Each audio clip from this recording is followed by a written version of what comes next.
Hey everybody, welcome back to Natural 20 Proof, the show that exists because drinks are good, friends are better, and of course the dice gods own our souls. We had a lot of both the last night. There's been a lot of that. So, quick disclaimer, it was Alex and I's joint birthday party last night, so a lot of us are running a little bit slow today, so if you hear some, slight groaning, wheezing, sighs of agony, that would be why. I don't know what you're talking about. That is why everyone's It was fantastic. We all sound really sexy right now from all the karaoke we did. Everyone's voice is a little hoarse. So, yeah. That's good. I'm right in the pocket. So. Oh, yeah. Hellry's just true to form. It has been a long time since our last Anor stream, but we are officially back in Anor today. Thank you all so much for your patience. I was in Costa Rica for a while, which was amazing, but I am so happy to be back and DMing with all y'all once more and back in rolling some dice together. Gonna do my best to hit the recap, but first we're gonna do a couple quick announcements. As always, we're using Sirenscape's beta online web player. It's a fantastic service. You can mix and match all kinds of sound files to create your personal soundscape for whatever game you might be looking to play. Fantastic time. Go check it out for sure. We are outside currently in Oregon. We are outside of a lot of the mask mandates and a lot of the COVID regulations that have been going around. Fortunately, we have gotten really lucky with our vaccinations, and everybody at the table currently is double vaccinated and ready to rumble. However, if you're still in a place where where COVID is still really relevant and you're still working on getting those vaccine numbers, please keep wearing your masks. Please keep observing those safety guidelines so that you too can also as soon as possible be hanging out with your friends and, hopefully getting back to some semblance of normalcy. So And if you don't have a health issue preventing it, please do get your vaccines. It's a good thing. it's a big deal. A lot of people can't get them, so we all need to get vaccinated for those who can't. And I think that is all we really have to talk about, other than if you like to... No Harry? Oh, yeah. So we are down a Harry today. So Edlin's going to be Jaegered by Penny Lynn over We here. have chat with Harry. I Yes. think he's watching. Yes, watching, he is monitoring and carefully. He's messaging me, so if I'm looking at my phone, I'm not disconnected from the game. I'm getting instructions. If I'm looking at my phone, I'm disconnected. If I'm looking literally anywhere, I'm just fine.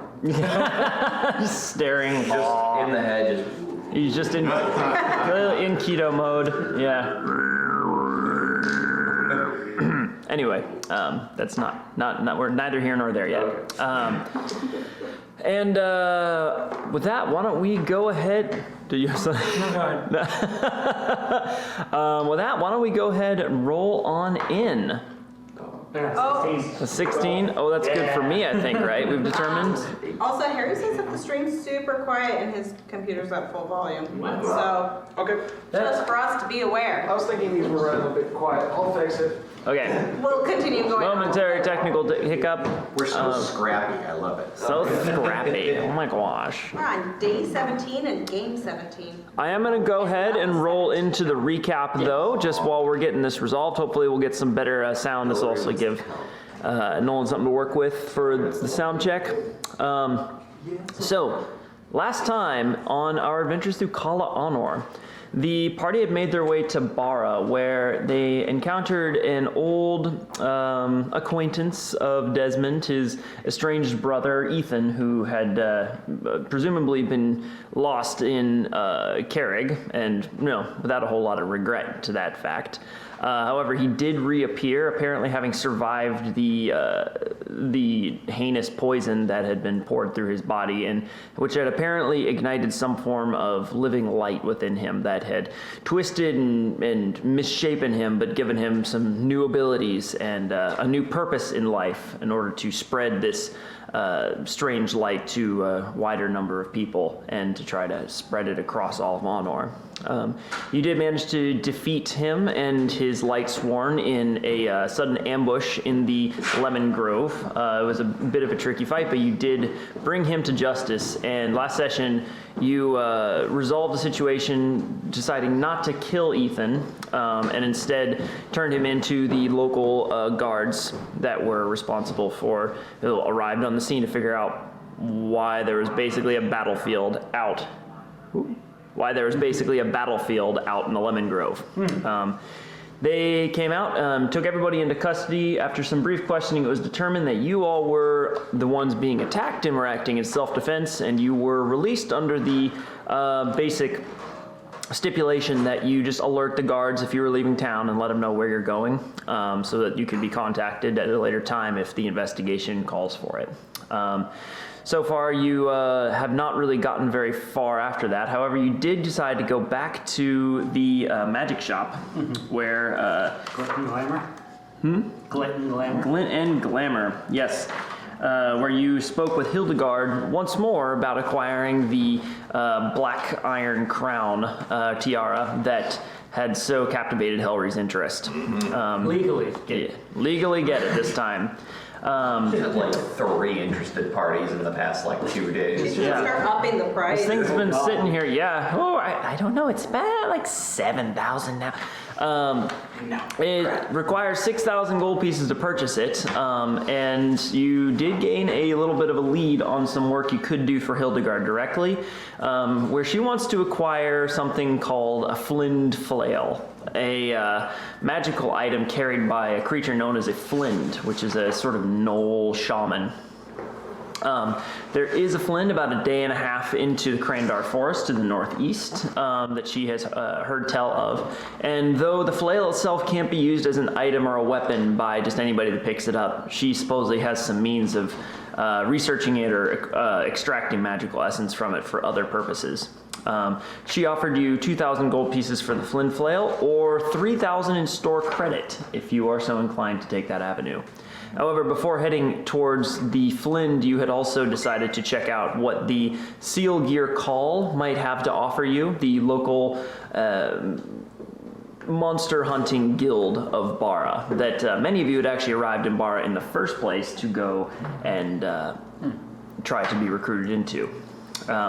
So we left off with you all heading through town towards the Seal Gear Call. I think we'd split up into 2 groups, so half of us went to there, and then after this we were going to go to the docks, and so the other half of the party is out at the Seal Gear Call.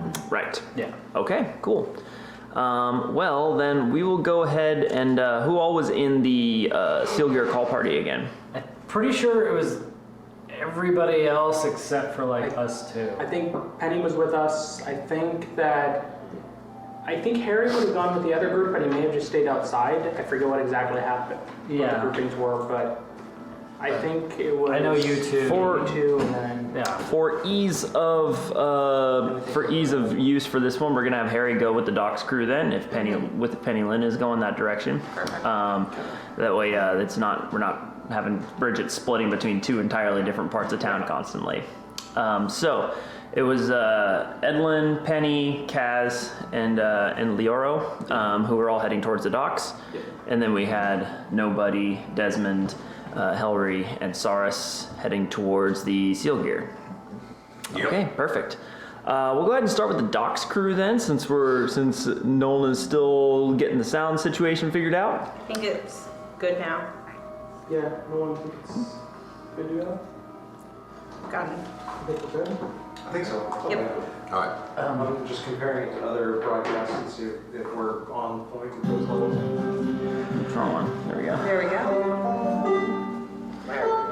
All right, so it doesn't take you very long, especially from the part of town you're currently in, which is fairly adjacent to the docks. Although you do have to walk kind of across town to get from the local barracks out there. So for the docks crew, you eventually smell the sort of pungent aroma of fish being carted in from the local fishing vessels. You can feel the breezes coming off of the lake, carrying with them that kind of fresh water bite to the air. And eventually you make your way down to the hustle and bustle of the Bara docks. What are you gonna do down there? We're just waiting on everybody else now, right? I believe, Penny, you had some work you needed to do down here, right? Or someone you wanted to talk to? Down at the docks? Oh, no, I needed to go to visit my friend in his shop, which is I think kind of close to the docks, but not quite. I was gonna go and meet up with Daruk. So he is, he has an item shop. It's, I think, kind of a magic item shop, but I know you guys have all been to a different one in town, so he might be more of an alchemist. I don't Yeah. quite know, but So I think we were probably planning to go there, actually. It's been, a month. Yeah. I'm pretty sure it was like, there was a path from our magic shop to that one and then to the docks, and then they were gonna go to the Seal Gear Call and then meet us at the docks or something. I forget. Okay. We can definitely visit your friend. I don't know, something kind of smells fishy here, so we can go wherever works best.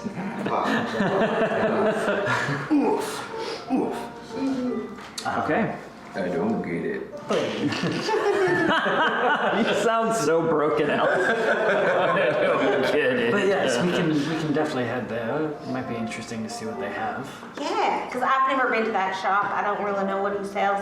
I know what he was looking to buy, but I don't know if that was for personal use or not. He said it wasn't, but I don't know if that's true. Do you know where we're headed? Yes, I do. Bridget is trying to remember. Well, let's lead the way.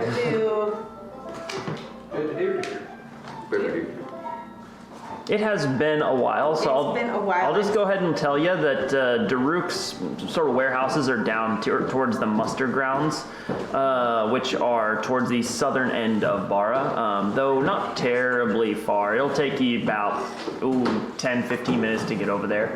But it's kind of cutting straight across as the crow flies between various alleys and whatnot. You fairly quickly make your way down to where most of the carts and carriages and wagons are being loaded up for shipments and deliveries heading south towards Vesic, having been transitioned from ships and transports on the lake across the windmill network down to where they are then packaged up for shipment.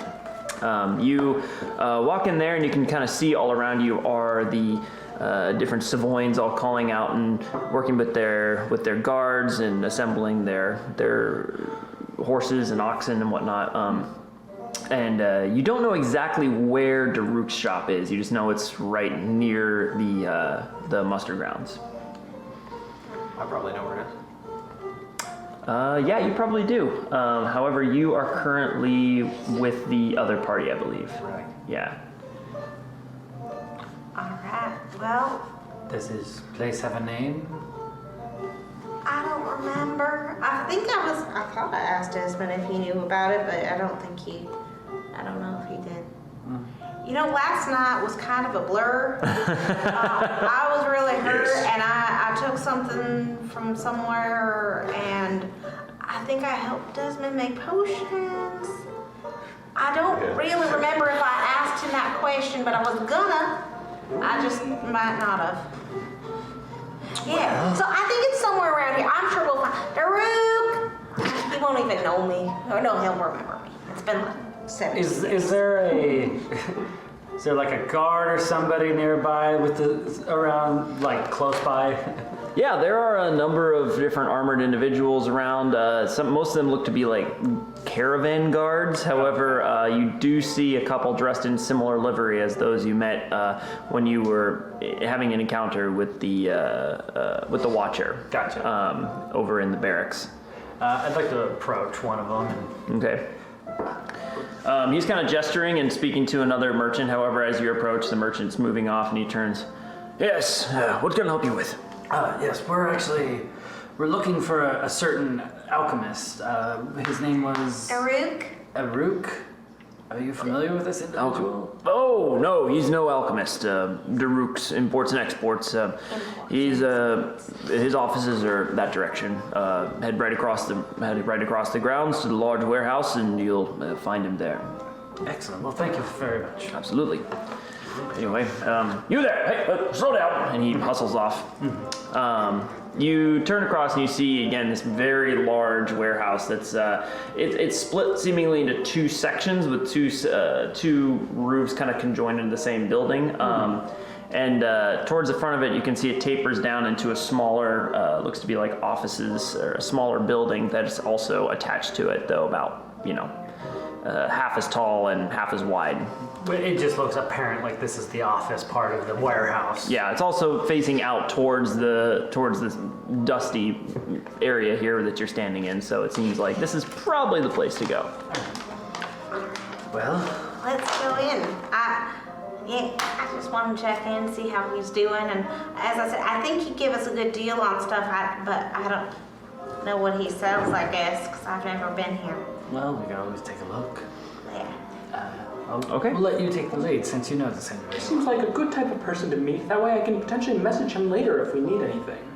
If he's in the imports and exports business, he is a very good contact to have. Do you already know this, of this place, then? Would I have known, actually, imports and exports, would this place have teleline partners? Oh yeah. I'll say yeah for you, given your background and everything. That yeah, you would be somewhat aware of Daruk's imports and exports. He definitely was a big go-between for your family, and specifically shipping out parchment to Vesic, which consumes a lot of paper. So your family worked with Daruk quite a lot. However, it was more so from like a wholesaler perspective, where you're just like, hey, we've got 20 crates of parchment heading your direction. Just want to make sure all is well for the shipment going south, and basically you just got confirmation and I may not invoices and have whatnot. never met him personally myself. There's just like family. Probably have not met him personally. Cool. Any friends for me? History check for you, buddy. Just while you were talking, I was like, oh yeah, that might be a thing. History, I think that's gonna be 13. 13. You don't really. I mean,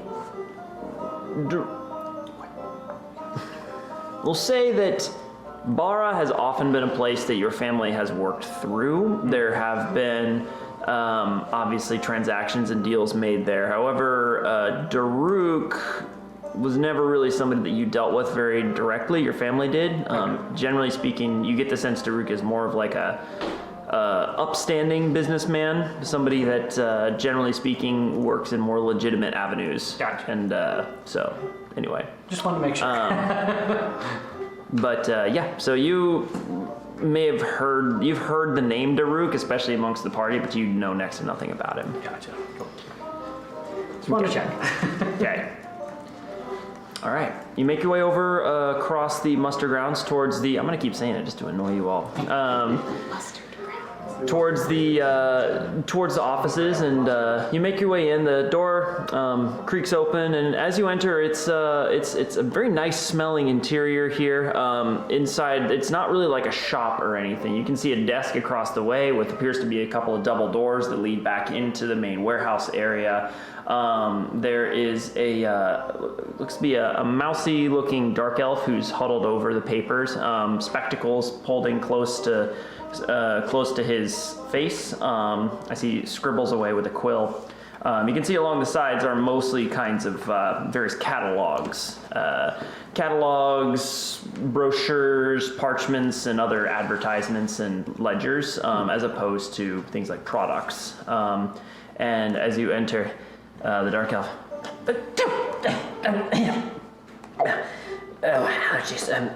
Hello, welcome to the Daruk's Imports and Exports. I'm Rima. What can I do for you?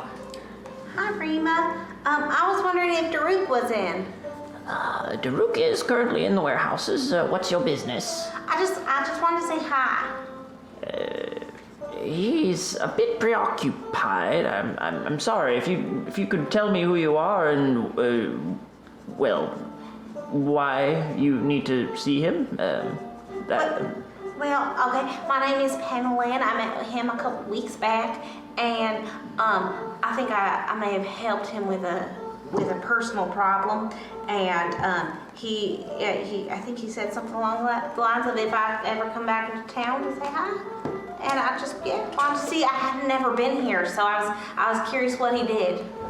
Oh well, persuasion check.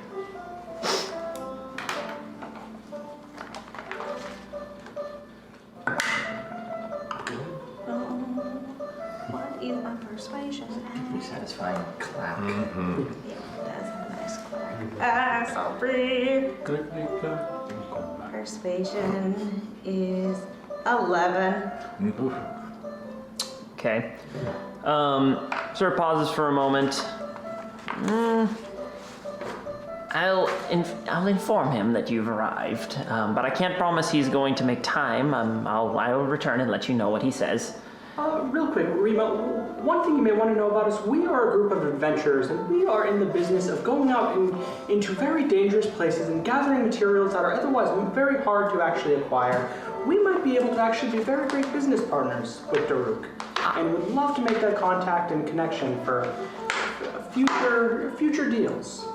Also, I am part of the Telewine family, so we have done a great deal of business with Daruk in the past as a family as well. Ah, the Telewines. All right. Yes, I will. That will be of interest to him. I'll go get him right away. He turns and scuttles away behind through the double doors. You're kind of left standing in silence for a moment before the doors open once more. Rima re-enters and kind of nods to you before returning to the ledgers. Real and then, quick, when Rima left, are there any other workers in the room? no.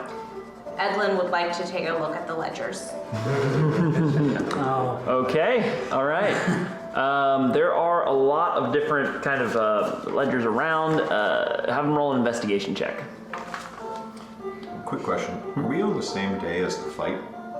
No, right? No, We've had we a went long to rest. bed. No, you went to Okay, So we are at level 6 now. Yeah. Yeah. I'm still, I never prepared my spells, so I'm just...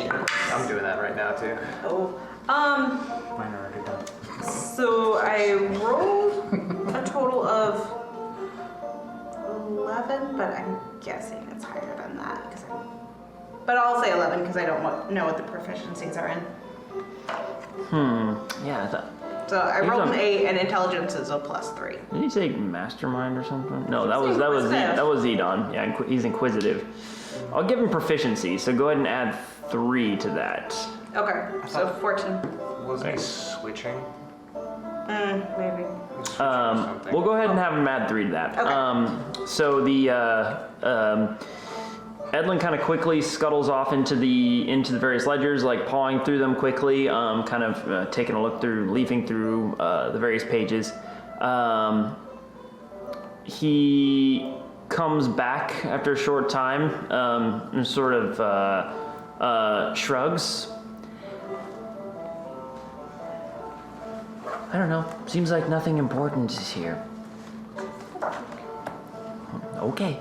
And he kind of keeps looking around briefly, but the doors swing open and you all kind of like focus your attention towards the 2 figures that are coming in, one of them being Rima, the other one being a large half-orcish individual, fairly grayish green skin, not overly, seemingly it has not spent a ton of time in the sun, dressed in kind of a functional, though clearly a very fine make of vest and trousers, and a long linen shirt that comes down and is pinched at the cuffs.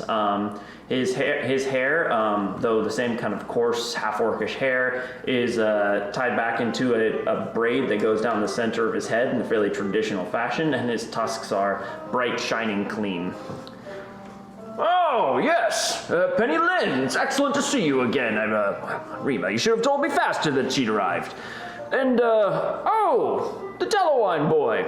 Yes. Wonderful to finally meet you in person. You have a great resemblance to your father. That I've been told. Well, excellent to see you again. What can I do for you? Well, I was just back in town, and so I wanted to see your shop. You had mentioned that you worked somewhere here in Barra, so I figured I'd come and say hi. Well, I'm so glad you did.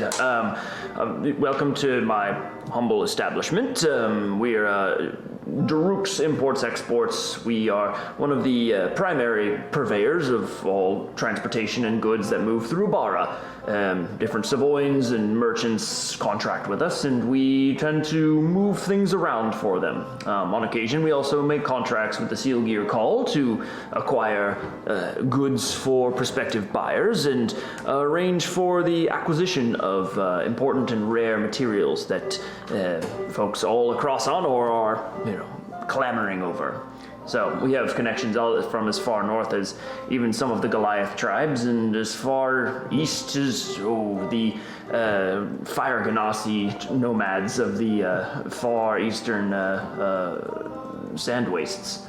So, enough bragging on my part. Unfortunately, we're not really a shop, of course. But as I had mentioned last time, if you are at all interested and have more interesting things to acquire, normally I work with the seal gear, but for you, I'd make an exception. All right, yeah. I mean, I know that we would love to acquire, well, I guess knowing what things that you would like, just because we do go out, and as you see, I've met some more friends, and I'm still with Saris and Helbury, and we even have a few more friends as well. And so we've been out adventuring and getting random stuff. So we can always trade with you as well. But I was curious because it seems like you just have, or at least are looking for everything and maybe have connection to everything. I was just trying to. I heard of this thing called a bag of carrying. I think A bag it was. of carrying? Yeah, like I was at the shop and the shopkeeper put their whole hand in it, but it was only like that big of a hand, and so it looked like it had a little stuff. A bag of holding. Oh, well, yeah, it holds stuff. Well, that is certainly an understatement. Briefly, would you mind introducing me to your companions? Oh my goodness, I'm so recognize you, Telawine. Leora, by the way. Leora, pleasure. And you are? Cats. Kaz, it's a pleasure. Thank you. And I'm Edlin of the House Murin, and shows his necklace symbol of Feywild. Interesting. A Feywild, a nobility, if I'm not mistaken. Interesting. What are your... No, never mind. We can speak about that later if you're inclined. Do trades and stuff. I would be quite interested to hear a little bit more about how you bring goods in and out of Feywild and who you might be working with on this side, as it were. But, of course, that can be a negotiation for a different time. In the meantime, for a bag of holding, I do have one or two. Currently, they are used by my staff to transport goods around the warehouses. They are, of course, quite expensive. However, I could probably part with one for you, as low as 1,200 gold pieces. All right. Yeah, I don't have very much money, but I will talk to my friends because I think that would be really, really helpful because we go kind of everywhere. And I mean, look at Penny's attire, just like a stick with essentially she's turned her staff into a rucksack, the bag around it. That's what everything's being held in. So I don't have a whole lot of room to carry things. How would you feel about making an arrangement for giving this to us on loan? I think that we, at least based on my less extensive experience, I'm a more recent addition to the group, and we have fought a number of groups, and often the only constraint for us getting quite a bit of material is carrying capacity. So what if we were to make a deal that we would bring you back a large quantity of whatever next large creature we face or den of animals, we will bring you back materials from those, and in return trade to take full ownership of this bag. Go ahead and roll a persuasion check. We actually are looking at heading up, before you roll one sec, we're actually heading up north to investigate a Knoll tribe. Maybe you'd be interested in Knoll weaponry or some artifacts of theirs. Knoll weaponry is, well, unfit for even the most meager of bandits. However, they do occasionally manage to find some interesting trinkets that they've usually lifted from some hapless wanderer. I'll let you roll at advantage. Ooh, first one's in that 18, and then a 4, so 25. Hey. Buttons. All right. Well, here's what I can offer you. I can't just give you a bag of holding. However, I can rent it to you for 200 gold pieces, with the understanding that it returns to me in 1 week's time, and you also acquire for me around 1,000 gold pieces worth of various parts and materials that you may acquire on your journeys. In which case, if you can do this, then I will call it square and give you the bag of holding permanently. I thought you were saying to rent it, we'd have to get you 1,000 gold worth of stuff.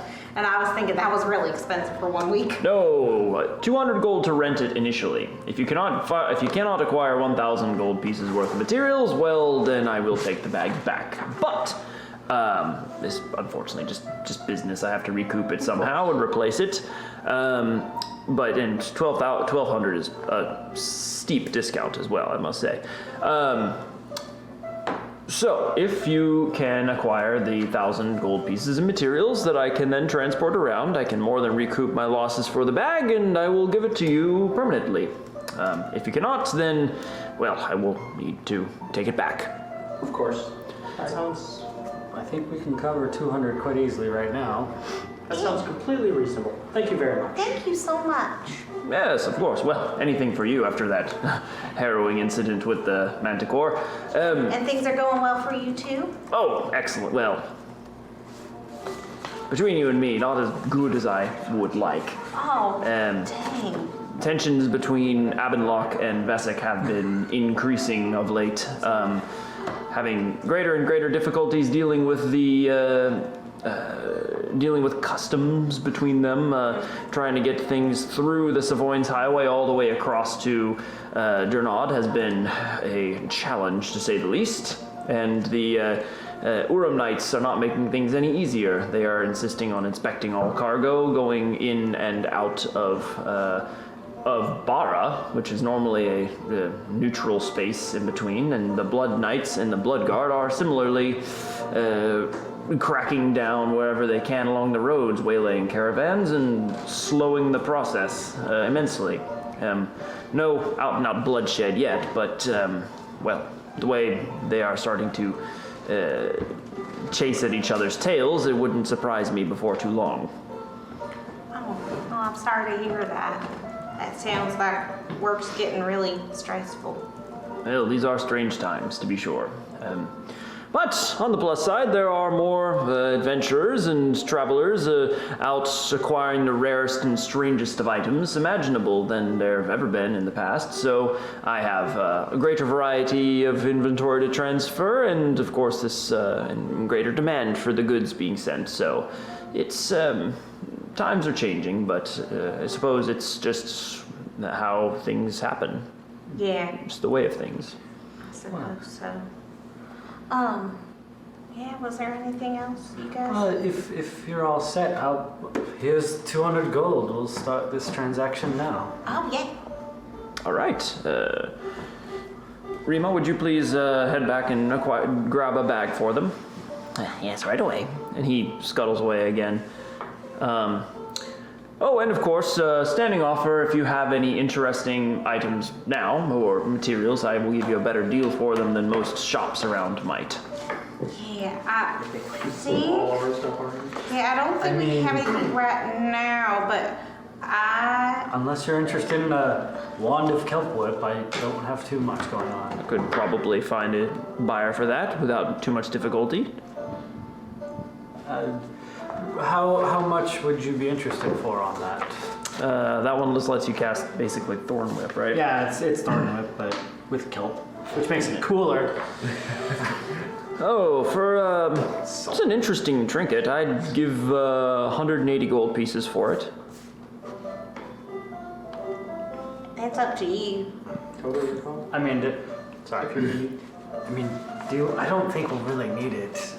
The 180 gold. Yeah, I don't think we would. All right. I'll take that. I can kind of do it already on my own, so. Fair enough. Well, I will gladly sell it to you for 180 gold pieces. All right. He takes it and offers you the agreed upon amount. So go ahead and add 180 gold to your inventory. No. So I figured I should mention, I have a slightly interesting ability to send messages and to basically send a letter into somebody's mind. So I will try and not use this in a bad way, but would you appreciate if I sent occasional messages to your assistant when we've acquired interesting finds? Because we may not always be able to come back here right away, but... Certainly. I'm familiar with the method of communication. If you do that, then I can have my assistant respond with a general price quote on it, and let you know what things might be worth to us here. Great. Thank you for subscribing to Telewine Fun Facts. If you want to subscribe, you can. Reply yes to unsubscribe. Yes, you've subscribed to the premium tier. Comes with a free packet of parchment. And gold is taken out of your account every day. Stop asking about my car's extended auto warranty bond. I don't even know what a car is. Your cart. I've been trying to reach you regarding your cards. Well, thank you so much, and we will be back within a week with your 1,000 gold's worth of items. Excellent. Looking forward to it. Love to hear the any gripping tales you might acquire in that time. Leroy tells a great tale, so be looking forward to it. I can't believe it. The reputation of the Telewines is they're a magnanimous bunch. Thank you. All right. Well, anything else I can help you with? I don't think so. It was great seeing you again. Wonderful to see you as well. And Penny again, right? Yes. Penny, excellent. And are you still traveling with those two large companions of yours? Yes, they are down at the Sealed Gear call right now. Well, just a bit of a forewarning to you. If you are intending to deal with me in the acquisition of various parts and of creatures, then the seal gear, you may want to do it surreptitiously. The seal gear tends to occupy the same niche, and they tend to want to be working with me directly for the exact same purpose. So, But that's not on like items, correct? Or materials, just on animal parts? well, whatever they're contracted to acquire. It's oftentimes hunting down some creature to gain a certain body part from it or something. The manticore you fought was actually a seal gear catch. Oh. They were not very nice to it. Well, everyone says you need to be a certain type of person to work with the seal gear. Strong, determined, and also more than a little crazy. So, just keep that in mind when dealing with them. All right, sounds good. Like crazy is one thing, heartless is another. I Well. think everyone's a little bit crazy. You'll find all types in the seal gear. That's all I'll say on the matter. All right. Well, thank you, and it was so great seeing you. It was an absolute pleasure. Look me up if you're ever back in about a week here when you're back. Yes. And we'll resolve our business then. Excellent. All right, well, if you'll excuse me. And he turns and heads on back into the warehouse. And we're going to go ahead and, unless you guys have any closing stuff to talk about there really quick. Anyone want to hold on to the bag? I want to turn it into a rucksack of holding. I mean, if you want to carry it, you're more than welcome to. But, You'll have to keep track of everything that's in there. you know, I think you'd be really good to hold on to this cask. or Leroy. I'm happy to take care of the bag if you would like. You know, since I'm taking care of the funds, I will say we may want to give it to someone slightly sturdier eventually, but Ooh, I could carry it. This is Edwin. yeah, but we'll. I'm honestly not sure what it'll do trying to transform into ferret form and all that. Could be a little odd. So I'll hold on to it. I'd be interested to find out. Well, you did quite well back there with your negotiating skills. Thank you. You did your family quite well, I see. It's gotten a little bit of business experience growing up in the Telewine family. Had to do a fair bit of that in my day. Well, it's quite impressive already, so Thank you. congrats on that. Should have haggled more with that wand. The whole reason we met him was he was having trouble with his kelp whip. I took a blue spell, it's okay. Now the one won't go Also, away. All right. I'm going I to tried try reaching asking into the her how bag things were gold going. coin. see if anything comes out. It seems to have been completely emptied out, from what you can tell. Hey, it's worth a shot. That's actually a pretty Yeah. good bet. So it just Incidentally, it's a fairly well-worn bag. Like, it's a magical item, so still in good condition, but there are smudges and whatnot on it. And It's not fresh it's made. it's clearly seen heavy use. As we're heading back to the docks or wherever we're meeting with them, I'm going to try and prestidigitate cleaning it as best as I can. It doesn't take long. It returns to kind of a vibrant bag with shades of deep maroon and interlaced with greens and purples across its surface. Not gonna match our uniform at all. Oh well. We can try. I won't want to do that right now, but we'll look into it. All right, and that's where we're going to shift the camera over to our Seal Gear group. So we have Nobody, Desmond, Saurus, and Hillary all making their way across to the eastern part of town, near where you... Making their way downtown. We're all there.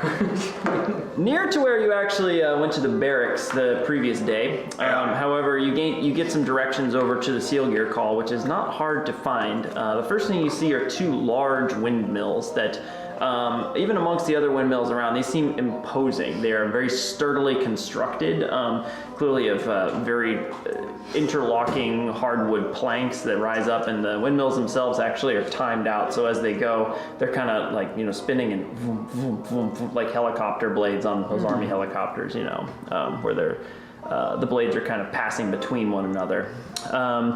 The building itself is 2 stories tall, made again completely of wood, with a kind of a second story tier up higher above that seems to have a large balcony, on which you can see a couple of figures in armor, weaponry. Much of the equipment you're seeing on these people seems to be of formerly of monster origin, repurposed stingers from wyverns, different spiked hided armors that seem to have come from different sorts of beasties from the jungles or from the Claw Garden. I'll make one of those. I'll make one of those. Oh, it reminds me of home. This place is pretty cool. It's funny actually. We came here to find it originally, but we never actually saw it. Pretty quickly decided we had other business. Yeah, Fred Nick will do that to you. Windmills are a little nice touch, a little quixotic though. Yeah, I'd tilt at one of those. The counter-rotating mass appears to allow them to extract more of the energy from the wind. It's not a windmill, it's a demon. As you are saying this, incidentally, getting a little closer, you can see that between the 2 windmills there are multiple cords that are kind of moving across that all seem to be winching slowly between the structures. As you're watching, a shape appears out of one, dangling from the topmost rope, as just sort of bobbing along. It looks like the mangled corpse of some kind of werewolf proceeds past in through one tower and over to the other one, where it disappears inside. Holy shit, that's so metal. All right, for drops, I guess. Yeah, we gotta go inside this place. A fascinating and extremely useful system. I got a lot of inspiration from all this. I feel like I'm starting to understand you. All right, let's head in. You proceed inside, and immediately you're greeted by the sounds of muted chatter, a couple of laughs and guffaws, and the smell of whiskey, beer, and it smells like a lot of it's been spilled and allowed to just kind of become a little bit sour on the floor, mingling in with the sort of musky, animalistic smell of many multitudes of taxidermied creatures that have been mounted on the walls, different heads of things, several different platforms with rearing big cats, or towards one side a full-sized velociraptor that's been stuffed and is also kind of in this predatory, leering posture. Are they done well? Or is it, Like pad taxidermy. It varies. It's mostly pretty good quality, although here and there you do see one eyeball's was like, you know, bugged out of the head. It just wasn't there. That one back. Yeah. But it was a really cool beast, so they're like, yeah, we're gonna keep it. It was like Start attaching bugly eyes to all of them. the looks to be the crowning jewel of it is this massive purple head that hangs ponderously from the ceiling down. One, it seems to be eyeless with just this massive maw of like spiked teeth. You shudder to think what that might have been coming from. And it sort of dominates the ceiling, though the ceiling itself is pretty high up there. It looks like the interior of this main building is actually opened up, so there are 2 stories currently visible, a large balcony kind of circling around above, in which again you can see more of these various the hunters all gathered around up there or on the tables down below, where it looks to be more of a tavern scene.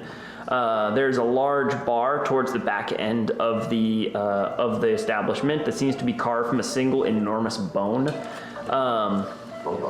Bone.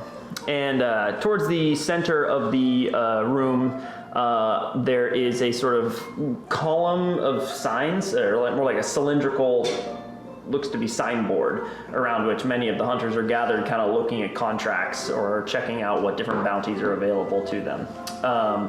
The majority of them, though, are all sitting around nursing drinks, sipping on whiskey, and calling for the bartender to bring another round here or there. There are multiple, looks to be serving staff around, though the serving staff as well are seemingly not the soft types you might find in other taverns. Clearly have seen their own share of trouble, many of whom only have like one arm or have scars across their faces. Many of whom seem to be quite old as well.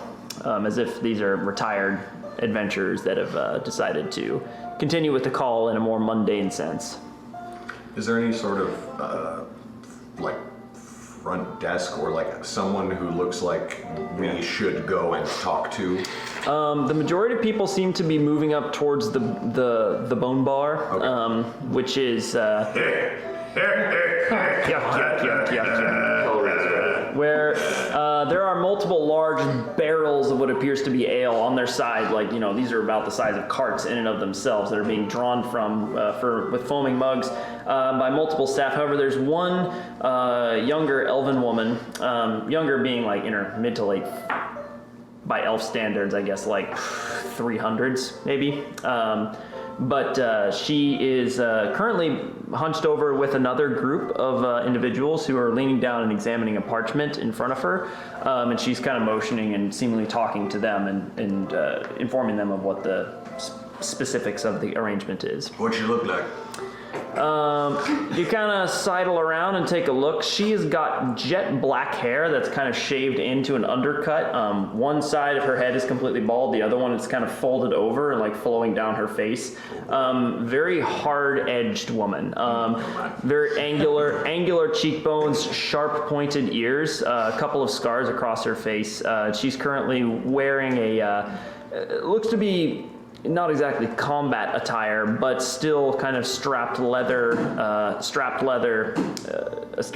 top that is studded with various small brass buttons across its surface, and dressed very maneuverably, functionally. All right. Yeah, I guess we probably go talk to her, I think. No, I'm making so. All right. Just real quick, you're saying that there's a bunch of large casks. So a bunch of butts tilted over There- the bone bar. Bunch of tilted butts behind the bone bar, buddy. Okay. Yes, thank you for that. Well, it's a good thing I met you a penny first, otherwise I would have never left. Yeah, I'm thinking about staying. Anyway, yeah, so walk up and... So as you head on over, the other group kind of resolves their business and turns, and you recognize them. As you turn, you see one very large, hulking figure. They're dressed quite differently now with new weapons around them. One large figure, she seems to, again, this sort of tendrils of black hair, deep, dark, craggy skin, and with the same kind of like solemn though kind expression on her face you remember. Looming over a younger human male with flaming red hair. Looks to be about in his teenage years. as well as a blonde elvish woman who is still wielding the same kind of like dagger-like expression to match her wicked sharp scimitars, and the purple-haired gnome that you remember being so abrasive on the ship a couple weeks ago. This looks to be one of the other groups that you encountered before leaving from the Lake Kapal incident. Well, hell. Look who's here. What y'all doing? Oh, well, fancy seeing you here. I mean, I suppose it's not that unlikely if you're looking around for things to kill, but, well, I suppose that's what we're all in the business of today. As the gnomish figure kind of bustles over to you, you see their bracelets, and they have an additional trinket on them as well. Looks like they have been busy. There is a sort of large simian creature that's dangling by one silver link from their bracelet. But just one extra? Just one extra at this point. Yeah, that's cute. Anyway, how's work around the call? We have been having well, we only just arrived here. It has been difficult out there. Our last contract was chilly, to say the least. This is the elvish woman speaking.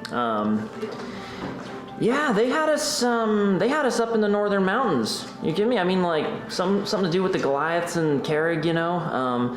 Carrig was all pissed off at the Goliaths, so the Goliaths were trying to kill them, and then it turns out that it was all Yetis. So we had a real interesting time of it up there for about a week there, hunting down, you know, big ol' angry snow guys. So, Wow. yeah. We tend to leave them alone. Yeah, I can see why. Those things were mean, but, you know, I guess we were meaner, so it was okay. Shame for them. And how have things been going for you? Not too bad, actually. Honestly, yeah. Yeah, been picked up. Yeah, no, please. Picked up a little contract work, escorting a couple merchants around, gotten a fair few scraps along the way. Basically just looking for the next gig at this point. And how are your bracelets doing? Well, I mean, Got a couple shinies on 'em. Not too bad. Oh, shit. Okay. Well, I mean, it's not a competition. it's quality over quantity, as you know. Of course, absolutely. No, that's, you have nothing to be ashamed of. But just to be clear, don't we have the same amount as them? Because we all came in with one, then we all got the water elemental, and then we've gotten the octopus. So we've only gotten one since. But then we got one for the hill, didn't we? We got one for the We got one for the hill? mountain. Pretty sure you got one for the mound. Oh, okay. Yeah. Did we get? We didn't get one for the gnolls. No. No, we didn't get one for the displacer beast. No. No. Okay. No. We got one for the shambling mountain. You got one for the shambling mound. Yeah, it's a really weird looking Yeah, one. I It's thought kind of we were like, it just before. looks like a big pile of poo hanging from your bracelets, but, you When know. we We have killed the them, poo emoji on our that's wrist. the And what is that? You killed did you kill a hill? Yeah, Yes. actually. Just, It was enormous. It was quite large, and it ate us multiple times. Luckily, we were able to kill it before it could digest us. The Grand just sprung up out of the Grand? well, it's certainly reassuring to know that our compatriots are afraid of living topography. All right. Well, we are off to deal with a clay golem in the jungles, if you don't mind. Oh, have fun with that. Yes, absolutely. It'll be a challenge. Are you all looking to become part of the call here? We're looking to make some quick cash, so we might chase up a contract. I had a question because we haven't gotten to speak to anyone else from the club since that day. You heard anything? You gotten any leads or talked to anyone else about the whole exchange that's going to happen and when? I've been curious about that, but Fred Nick is as tight-lipped as well. Anyway. We have not heard much. Since we last spoke on Lake Kapal, there have been no new meetings with the Omdiarna. But it has been enjoyable Sure. to travel and grow. Yeah, honestly, it's grew up in kind of a sheltered area. It's been neat to actually see so much of the world at this point. Yeah. Well, best of luck. I don't know that we ever got introduced back on the boat. Helrig Naga, pleasure to meet y'all. I am. Just make sure I've got all my stuff right. I'm sorry. I want all of their names and birthdays, Jesse. All the names and/or birthdays. Good. Sending your Christmas cards. I am Druda. The large woman reaches out a huge hand and just like, it's about equal size with yours. Yeah. The teenager. I'm Arthur. And I am Grundle Whizbang. It is well, it's your pleasure to meet me. Let's just say that. Oh, yes, it is. Good. And I am Phil Winvox. Could you spell it actually for me? Which one? The last one. Grundle Wisping? Well, that would be Wizzbang, my friend. Oh no. Whizbang. Yes, it's a family name. It's gone back generations in the Whizbang lineage. We're a proud family, known for our extraordinary exploits in all things magical and arcane. Well, it's fascinating. I've never seen a word that had 2 G's on the end. Oh yeah, it's old-fashioned. Okay, we in the Whizbang family admire the classics. I didn't say anything bad about it. I don't know why you're getting all touchy. You had a tone of voice about you, my friend. What? Look, I didn't come here to be insulted. All right, we've got a clay golem to defeat. You've walked into the home of a Cocker Spaniel. It's best to just sort of like, yeah. That's a ball of fury that will not be tamed. Perhaps if you pet him, he will be placated. I would pay money to see that. Come here, Whizbang. Well, I will not be touched. You've not earned that right yet. The bone bar. And then the Felwyn speaks up. You are also looking to join the call. How about a friendly wager? We will What do you have in mind? I always like those. We have already spoken to the woman, and she says that all new, unproven initiates must go through the smelting. It is a process to separate the good metal from the bad. Sure. So, we are given a particularly onerous task that's, something of a hot potato no one else wants to deal with. And if we can complete it, then we get to go select from the actual board. And she motions over towards the circular group of signboards to the center of the room. If we complete our mission first, then give us something interesting that you have found. It is ideally some item of value.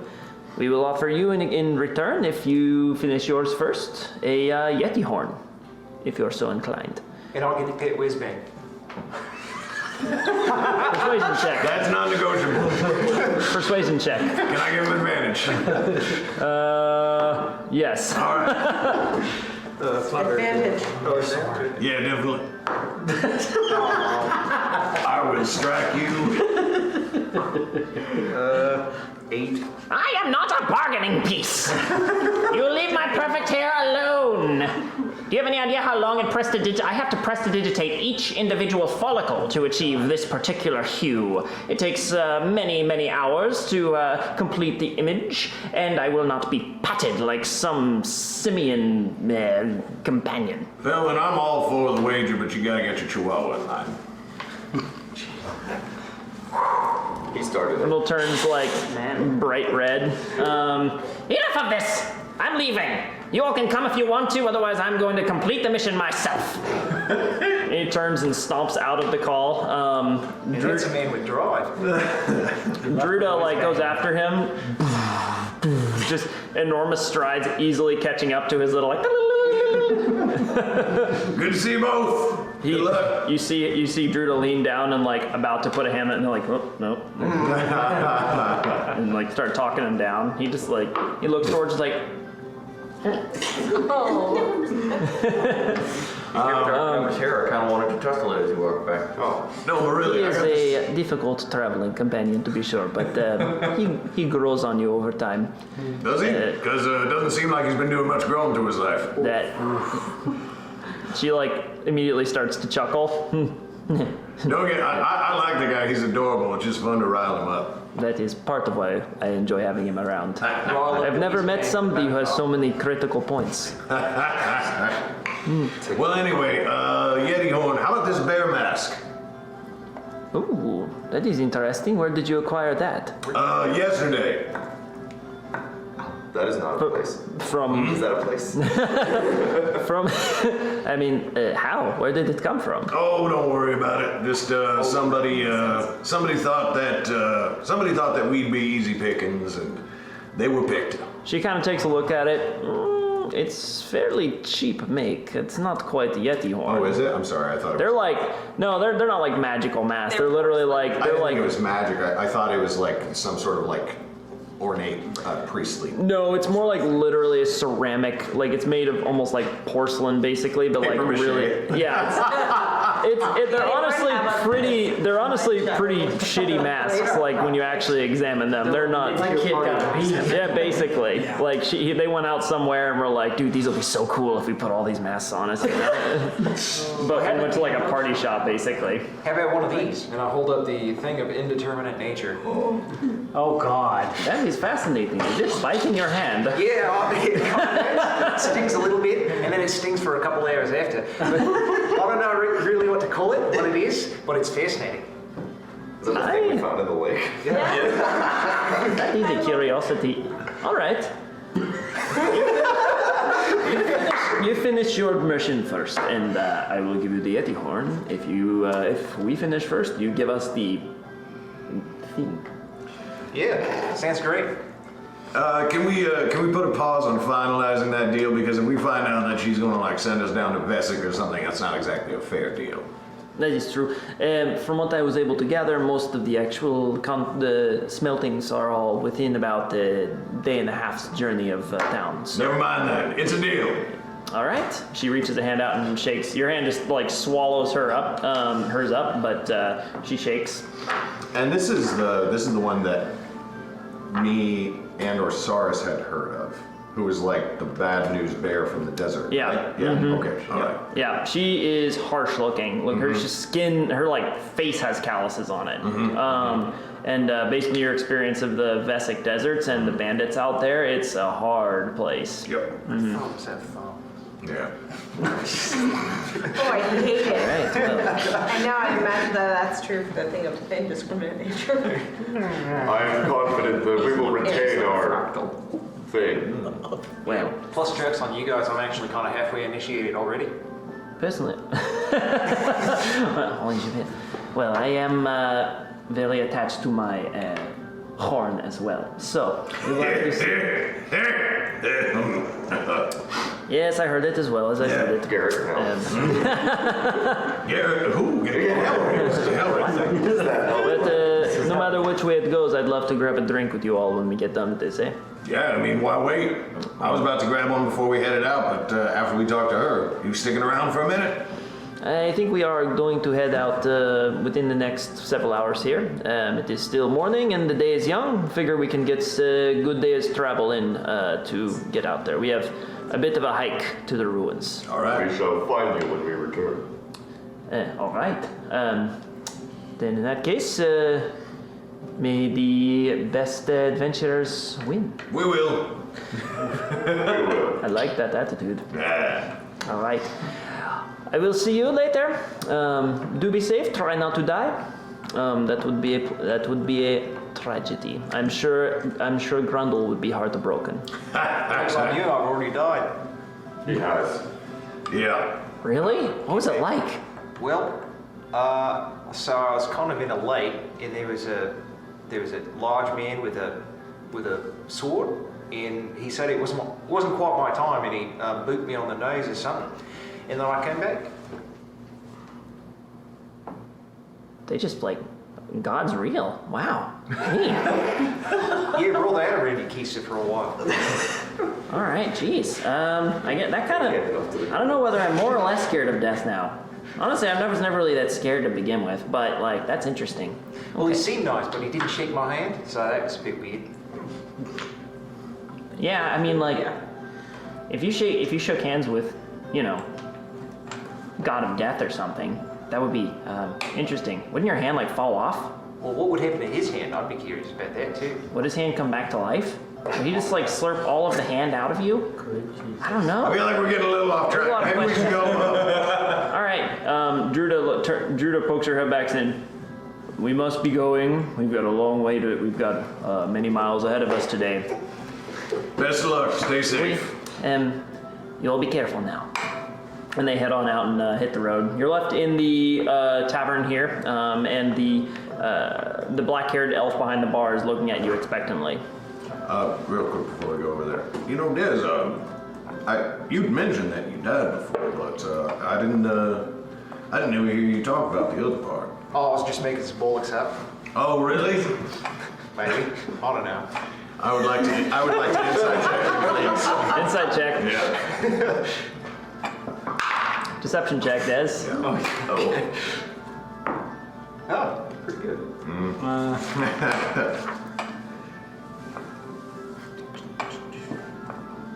21 for me. 25. What? Des keeping a real straight face, but Hellry's bullshit detector's going off there. Cool. That's a good one. That kid totally bought it, though. That's pretty great. Good joke. Anyway, we should go talk to her. Okay. You approach the bar and she kind of leans her elbows on it. Well, look what washed up. All right. New unsmelted, coming here trying to make your way in, get some contracts, get some easy money. That's the idea. Be smelted. I was being smelted before some time ago. My name's might be on the records. I don't know. So from your experience here before, the smelting is like not a process you would have started. You would have been doing basic contracts for them, which anybody can come in and like take care of rats and like deal with really basic threats around. In order to go through the smelting, you have to be of a higher caliber. It's something that, it's a very difficult contract. It's one that proves you're capable of dealing with almost anything the Seal Gear has to offer. So basically, most in the call are of a caliber capable of handling some really gnarly threats. And so you can't really get in as a level 1. You couldn't even start a smelting contract as a level 1. However, you have had some experience here, so, all right. What was your name again then? Desmond Crowley? Yeah, let's see here. Yeah, it looks like you were doing some work for us a couple years back there. Well, nothing super crazy here. You still have to go through the smelting, but that's a good start. All right. So you're familiar with the way things go around here then? It's been some time, and actually there's been quite a bit that's happened in between, so and it'd be good to refresh us anyway. So just give us the whole spiel here, and I guess we'll pick a contract. All right. Well, in order to get into the Seal Gear Call, you of course have to go through smelting. It's a particularly difficult sort of contract. It's one that's designed to prove what you're capable of to us. Prove that we can send you on a mission and you're going to most likely get it done.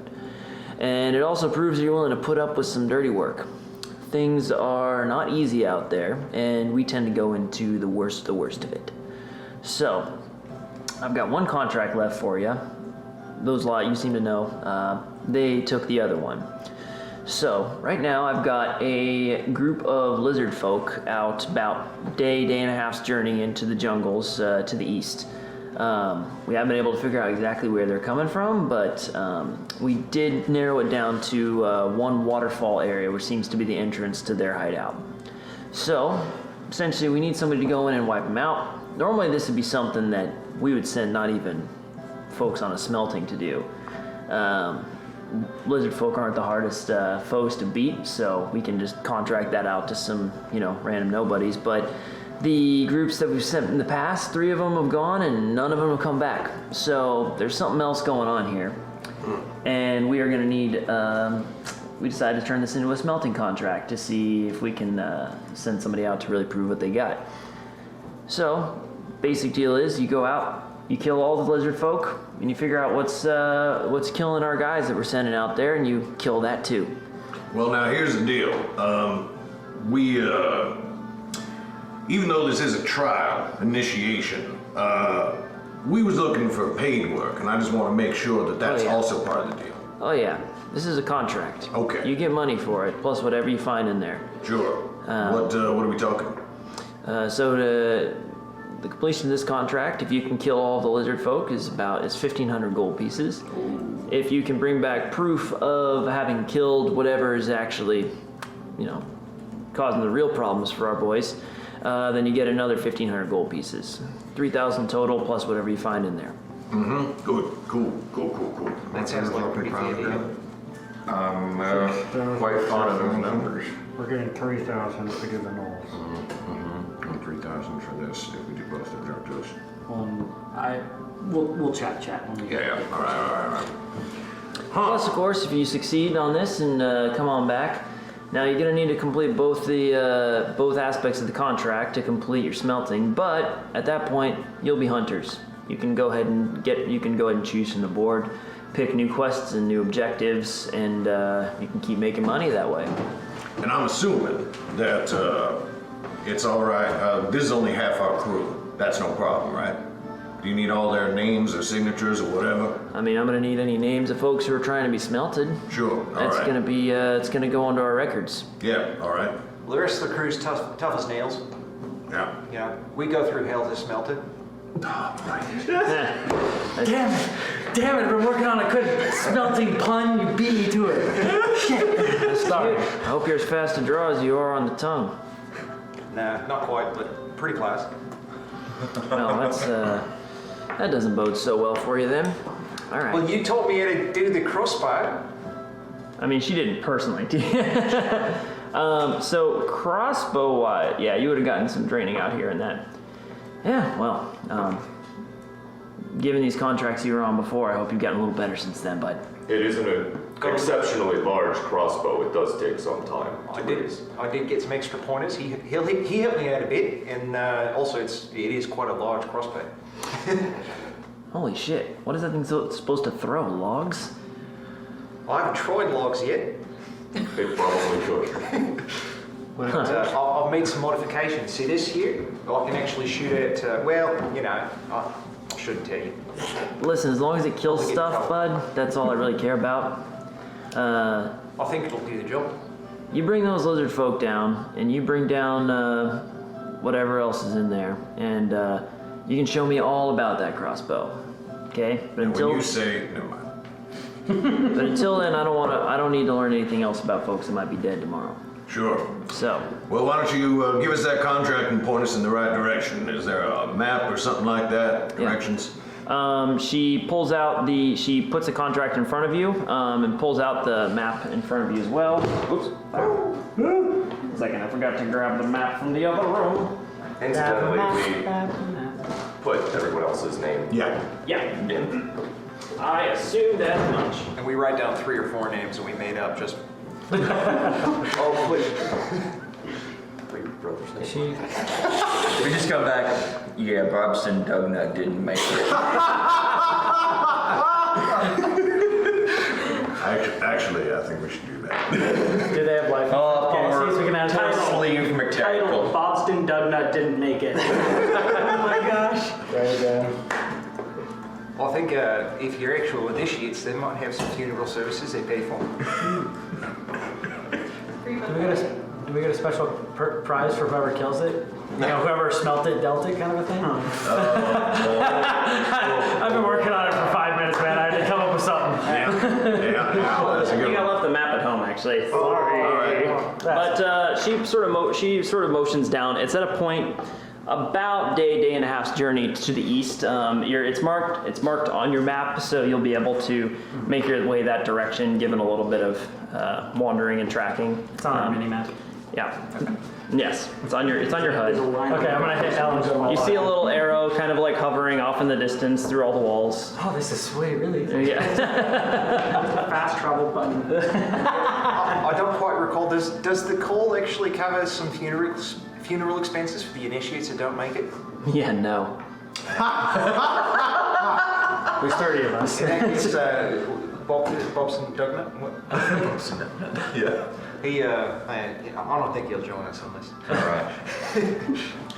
Anyway, all right. Well, we better go take care of that. Scratch that name off. All right, well, best of luck to you.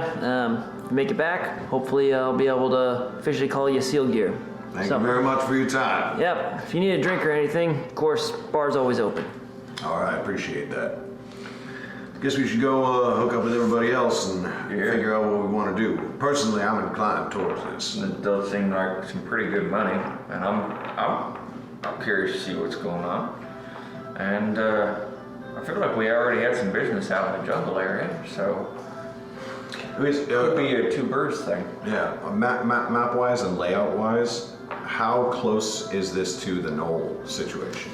So this is like directly east, slightly south. The knolls are like to the northeast up in the Crandar Forest. So it would take you probably a solid 2 or 3 days travel to get from this location up to the other one.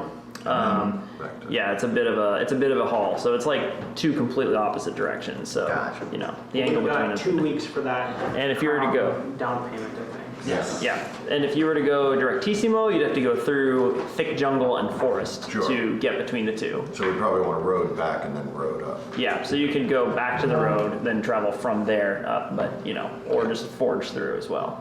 Forging directly through, you could probably cut it down to like 2 to 3 days travel. That doesn't sound But bad. that's assuming a lot of good survival checks and you know a lack of assault by horrible creatures. Anybody good at that? I suck. Are we All good right. together? And survival? Actually, nobody. You probably. +2. You okay at that? I'm proficient in it. Nice. Proficiency, but I'm actually not terrible. Yeah, I'm not terrible. I got some okay ways. Plus, I got some stuff that can help. I don't know. But you're all heading back towards together? I don't know how to make a All right. campfire yet. So we're going to go ahead and take a quick break there. Did you have something else? I just wanted to say we don't necessarily need to RP this, but I would have stopped by the armor shop to get my studded leather. Oh, yeah. Nice. So Good call. got that. All right. We're going to take a really quick break, y'all. We'll be back in about 10-15 minutes. Okie dokes. So bad. Welcome back, y'all, to the stream. When we last left off before our break, the party was reconvening. Leoro stopped off at the armors. Oh, okay, man. Yes, I'm wanting to pick up my armor. Yeah, okay. I've got it. I've got it all done for you right here. Yep. Oh, Kermit. Oh, you just be careful on those. Those spikes are pretty hard, you know. Of course. Thank you very much. I will, Of course, it's an absolute pleasure. You just let me know if you need anything else now. Will do. Well, all right. You be safe out there. Thank you. Hmm. I'm totally. All right. Jesse, did you have a rough night or do you just have a frog in your throat? Yes. Hey, make me sick. It's not easy being green. Boy, you tell them around this party too much when it's just like every single thing turns into a sex joke. Yeah. It's like, you know, Miss Picky. Do you have a frog in your throat? Yeah. Would you like to? Are you suffering You have from a frog in your ankles? throat? Would you like to? Yeah. I don't know, the accent's a little weird. It's a tad Polish.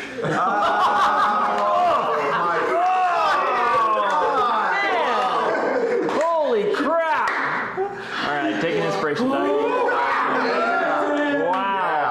Wow. That was amazing. All right. Yep.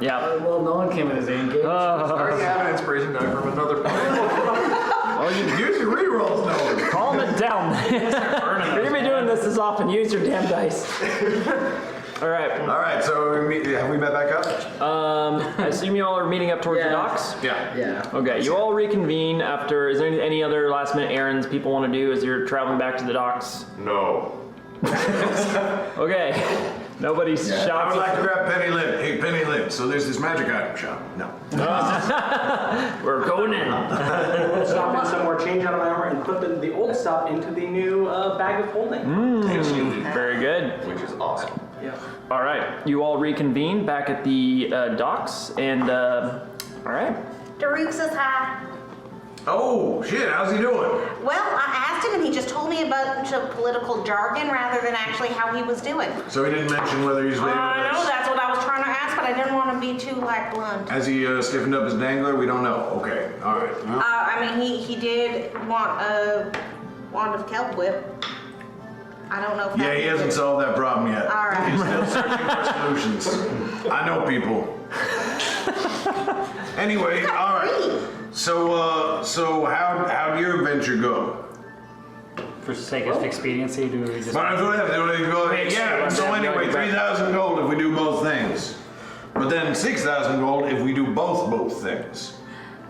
So I'm thinking it might make sense to go do the seal gear call first, since there's more of a time limit on that. Bit of a race. I think we've got about 2 weeks to do the other missions. So Right. we should be good there. The only risk is losing our thing. Yeah, Our I can't pride. believe that you offered to give him away. I didn't think we'd actually lose. Oh, well, that's good, but I was gonna name him. First of all, Penny, we have no idea what or if it has a gender. All right, I was gonna name them, and maybe Stingy, because when he bites, sometimes he feels a little stingy. Lingers. In I think I'm yeah. I have to say, hours. toxin. I don't really know what's going on, but it's making me feel great. Also, I can hold on to him for you if you like. I feel like I feel like that name is going to lend itself to the other indeterminate creatures. But it's so easy to go stinky, stingy. You know what I mean? They're so close Oh, together. I would never call him Stinky. No, I'm talking You're a about gem. when you're picking a name for your child. You got to make sure that it's not something that's easily bullyable. Oh, all right. See what I'm saying? Maybe we just Bullyable. name him the bully. I like that. I think that's it. There. I think you got it. The bully? The burly. We can't just hand over the bully. Bully. The bully.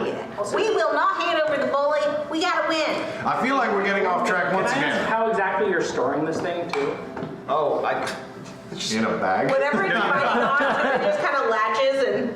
You got a bucket, right? You're carrying around a bucket, basically? No, the I have to bucket's say, Tokyo. I think this is a thing designed to live in water. It's honestly not looking that great. So, odds are we're going to be trading them a dead creature, just to be totally honest. I've got jars with seawater. And if Keto's in the bucket, maybe we can borrow the Maybe they can share the bucket. Put them in together. Let's see no, what I was happens. thinking just give him the cape, the ever moist towelette. Moist towel?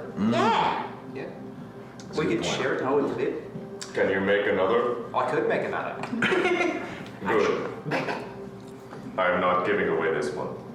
It is really cute on Keto.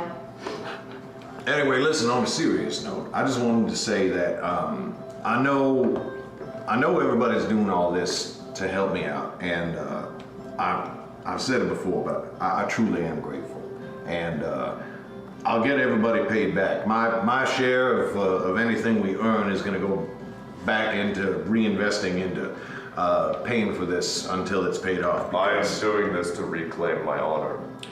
Well, and you are helping me at the same time. Both things can be true. And whether that's your intention or not, I do appreciate it. I appreciate you. Thank you. Yeah. And about Bully's gender, it does have an appendage that kind of extends out every now and then. I don't really know it. It does. Yeah, that doesn't necessarily tell you anything. Anyway, so should we just head off right away, or do we want to take one more day and borrow? I'm kind of all for hitting the road, what with the race. I am ready. He's a race. Wow, rat race. Wait, she won't ever sleep though. It's the worst person to say that. It's a I hope classic. we All right, well, let's do this then. Yeah, did the other group leave town already? Hey, they were heading out. They said they didn't.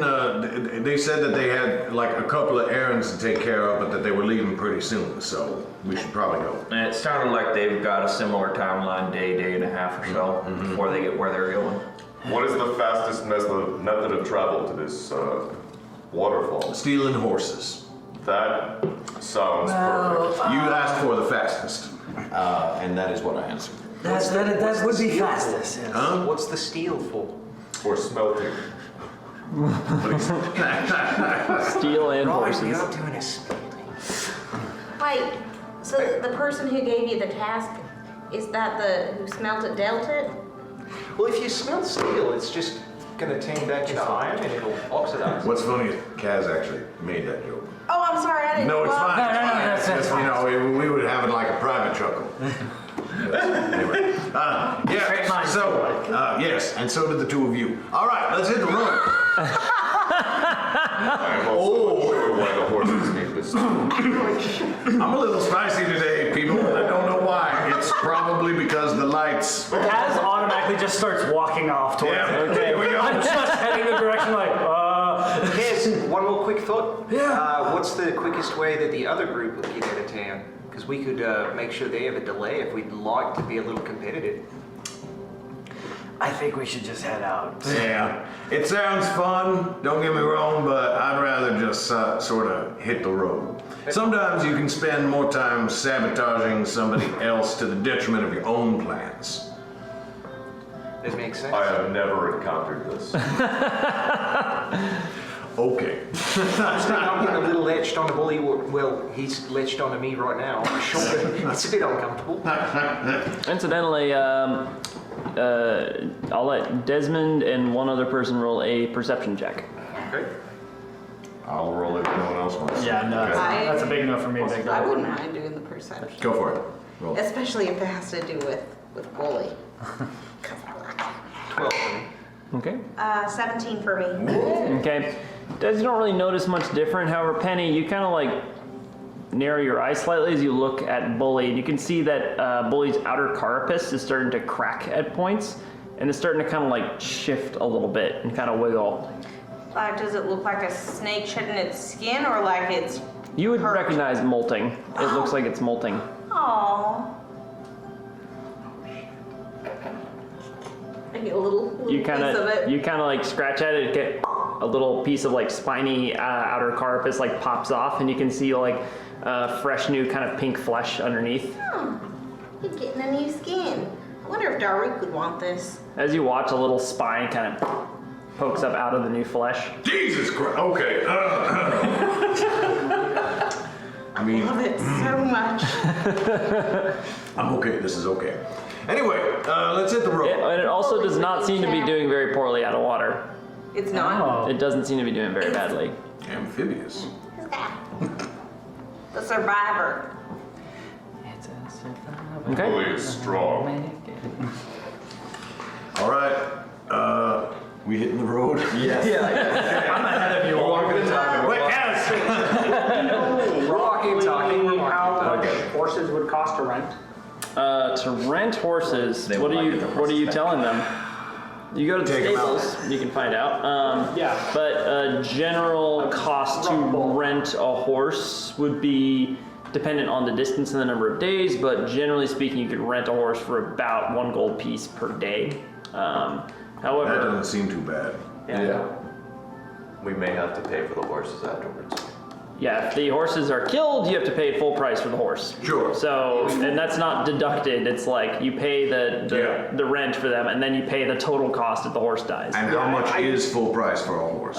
Full price for a riding horse. It's actually not Off the top of my head, I think it's like 10, but 10 for a regular horse. gold? It's more than 10. I think it's more than that. riding horse is 75 gold pieces total. It's not terrible. That's not 8 people, still gonna add up. sure. Well, I But- can turn into a riding horse, and then Edlin can be a ferret on me, and then someone else can also ride. So that takes care of 3. I have to ask an important question. Do they have a horse that can carry me? You're not at the stables at the moment, but if you go and check, if you guys Yeah, are I making don't necessarily want to roleplay the whole thing, but yeah, we'll say can we that procure for an So this is elephant? a question from me to the DM. Right now, it's going through Leora's head. I wonder if we should get horses. They're not too expensive, but this group causes chaos. You know what? Let's just walk. Internal dial. Got it. Okay, we're just walking. We're walking. anybody. Incidentally, does anybody have animal handling? I do, yes. Okay. I'm not proficient, but I am Plus good. 7 animal handling, actually. So Leoro, in addition to knowing roughly, you'd also be aware horses in the jungle are not the greatest Yeah. idea. Good call. It So would take along the road, but once we actually get there, we probably won't. We'd like to rent a horse. We'd like to rent a horse. Where are you taking Okay. it? The jungle. We'll take the 75 up front. Pretty much. So you start making your way out of town, heading east, and You first head out the southern gate and kind of work your way around a small road that sort of skirts the outer wall of Bara until eventually you can see the mist coil a couple miles off towards the east. And we do check in with the guard, let them know to tell whoever Correct. that we're leaving, and that we're going to be back in 3 or 4 days. Yeah, good, thank you. Well, the guard's gonna be at the exit of town, right? Yeah, you let them know. We stealth pass. All right, on a mission for the seal gear. Going to be out in the mist coil for a few days. Okay, sounds good. I'll notify the watcher. And I mean, we have a contract saying exactly where we're going, what Exactly. we're doing. Yeah. So Yeah. We're getting We're not smelted. barred from the hat. It isn't like he doesn't give me any trouble. Yeah. It's fine. Just wanted to Yes, thank you. Really good. We appreciate that. You make your way along a small path towards a small, looks to be kind of outpost right on the edge of the mist coil. It's little more than just a guard tower. It's fairly ramshackle, a small little place that looks like the guards may sleep on their longer shifts. And as you work your way past there, you look up towards the guard who kind of like looks down at you, gives you a nod, and you continue on. The jungle itself, there's a path leading into it initially. You start to work your way along this fairly well-established route for a couple of miles into the jungle. And however, eventually it starts to get narrower and narrower, and you eventually find that you are walking along what's little more than a game trail through the woods. And at this point, Edlin would like to turn into a ferret form and just hang out on Penny's shoulder and be sniffing for weird things if there's any, animal carcasses or anything that smells off. okay, so Edlin's going to be staying on watch here using schnoz smells, Yep, but Okay. since he's schnoz powers. not walking, it won't slow their speed. The schnozberries. They're schnoz. I'm going to go ahead and just preemptively cast aid on you, and Leon. Okay. You get 5 max and current HP. It's not temporary hit points. That's important. Get bumped. That's right. Nice. And I'm going to go ahead and have Edlin go ahead and roll a perception check at advantage. All right. I'm going to cast Mage Armor on myself as well. Okay. Yeah. Let's just get that ball going. As we enter the jungle, I reach for my sword and realize that I didn't pick it back up when the guards came to get us. Oh, I mean, And I if you want that to be a thing. think really hard. Oh, And oh shit. Right. Forgot about that. Well done. Never have to remember your sword again. There's some incident with some guard back in Bara being like, man, shoot, how the hell am I gonna, what the, okay. Oh boy. It's a write-off, don't worry about it. It's fine. Edlin got a nat 20 for Sorry. Edlin got a nat 20 for 24. Okay, nice. Nailing. I'm gonna have, smells great. we'll start going from left to right. Roberto, go ahead and roll a d12. Okey-dokey. I love can this do system. that. Oh, Yeah. it's so great. It's a 1. That's either good Now, which end of the dice are you using? Okay. So as you're proceeding along, it's fairly quiet through the jungle. There are the sounds of birds and some monkeys and other more obscure screeches from out of the forest. Large insects and bugs are kind of slowly creeping their way up nearby trees as you go, and there are all manner of different. Saurus snags one. I am also snagging them, collecting them in jars. Ah, excellent. Slimy yet satisfying. Go ahead and roll sleight of hand check. All right. Yeah, they're like fat mosquitoes buzzing around. Okay, as you reach for a particularly spiny-looking caterpillar, you grab onto it, and it sort of, and there are these spines that just jut out from its surface and punch actually through your gloves. And I'm gonna need a Constitution saving throw. I hope you don't get poisoned because you're fucked. 24. Nice. Okay, you feel like a burning sensation in your hands, but you jerk it away and go, and Fortunately, the sensation kind of subsides. Your hand is throbbing, but you are not like, it doesn't appear that it's getting any worse. I think probably Foley has like helped build up your immunity. Expose yourself to smaller pincers to develop an immunity to larger ones. That's I'm Perfect. trying to do prestidigitation to do like puffs of citronella scent. Oh shit, that's actually a great idea. I don't know what it looks like. So as you're doing that, you can, and you notice wherever it goes, mosquitoes are kind of like, and going away from them. Because it's just a spell that I'm super familiar with, and it's just, I mean, it's verbal, somatic, and material, but it's just a U leaf that I've had for a long time. Can I just keep detect poison and disease up? Like just sort of constantly sort of muttering to myself and like casting the spell? Because it's 10 minutes to cast and then it's 10 minutes, it lasts for 10 minutes. So can I just sort of have that? I don't. And you're ritual casting it? Yeah, exactly. Just chanting it. Yeah, we'll say that for the purposes of this, then you can go ahead and do that. Okay, cool. Just for expediency's sake. If that works. Yeah, it's sort of awkward. I'm gonna have you roll a wisdom check. Can I give myself guidance? No, Is detect poison and disease? Well, my only question is if detect poison and disease is concentration. Yes, so detect poison and disease is concentration. So, all right, here we go. 14. okay, yeah, you're able to keep it up without too much trouble. It's a fairly simple spell. You've done it a lot, and you're kind of. It's weird doing it on the move, but for this, we'll say you can do that. I've had trouble keeping it up before. All right. I'm very confused with what you're referring to. That was a in-voice comment out of game, is what that meant. Explanation of what was happening there. It was a joke that was, well, anyway. Edwin? Yeah, we're not playing a game here. This is a real. We're on a real contract. I'm sorry, I'm focusing on my spell casting. I think this is a bloody game. Edwin's nose perks up. And he kind of looks down and in that same kind of disconcerting ferret fashion says, I smell water.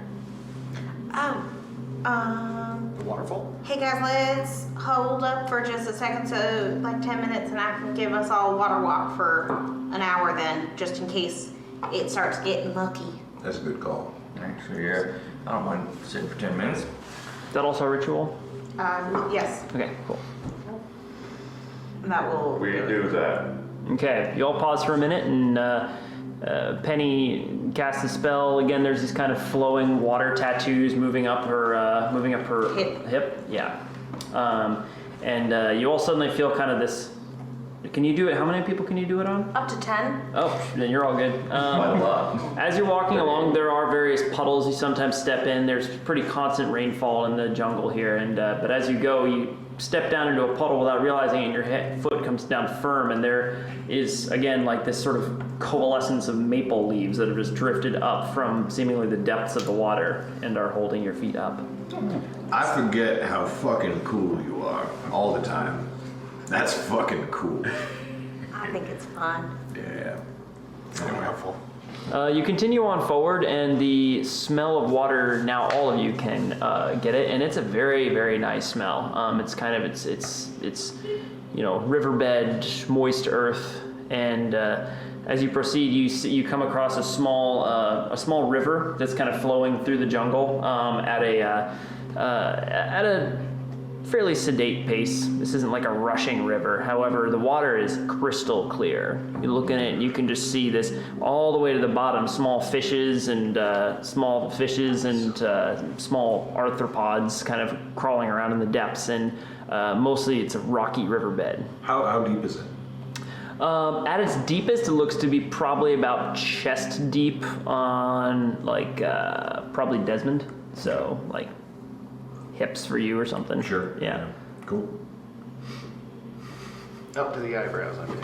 Penny was in there like, Guys, this is why I water walk. Why don't you let me? I'll take Edlin and just sort of. I mean, I'm walking on top. We're walking. Why don't you? I know what happened with it. Edlin's little feet hit, and there's like one tiny little ivy leaf under each paw. Oh. That is the cutest. You make your way across. The water looks super fresh and inviting. But It's not. Out of curiosity too, as we're walking over, do like the fish just scatter, or do any like stragglers hang out? there are quite a few that just kind of are minding their own business. You're walking on the surface and they're just seemingly, a lot of them are just ignoring you. When we step away, do the leaves remain and sort of get like washed down the river? As you step off of them, they do sort of like dissipate and like float apart and just kind of drift away. Dope. How deep did you say this river is? Probably about 5 feet deep at its deepest. Okay, I'm actually going to try something. I'm going to cast Fairy Fire in a cube ahead of us. Okay. And then that should hopefully light up all the fish. And then I'm going to take my rapier and start trying to go and stab some fishies. You beat Wow. me to it. I was just gonna go in with my hand. So like stand on top of fish. for this purpose, the fish aren't even like expecting anything. So you just kind of, and you can see all the different like, fish, small freshwater crabs, crustaceans, well, they all need to make dexterity crawfish. saving throws. Alright, well, No, I'm kidding. sit back, here we go. Oh god. I'm going to top off my drink. But yeah, you do see a whole bunch of them. Go ahead and make, I'll go ahead and have this be a, Attack roll. attack. We'll make it attack. We'll take it one attack roll and we'll see how good you do at advantage. Can I try and help by using a major or minor illusion to try and make little fish for them to chase up towards us? He is already at advantage Okay, because of cool. Fairy Fire. Double nat 18s.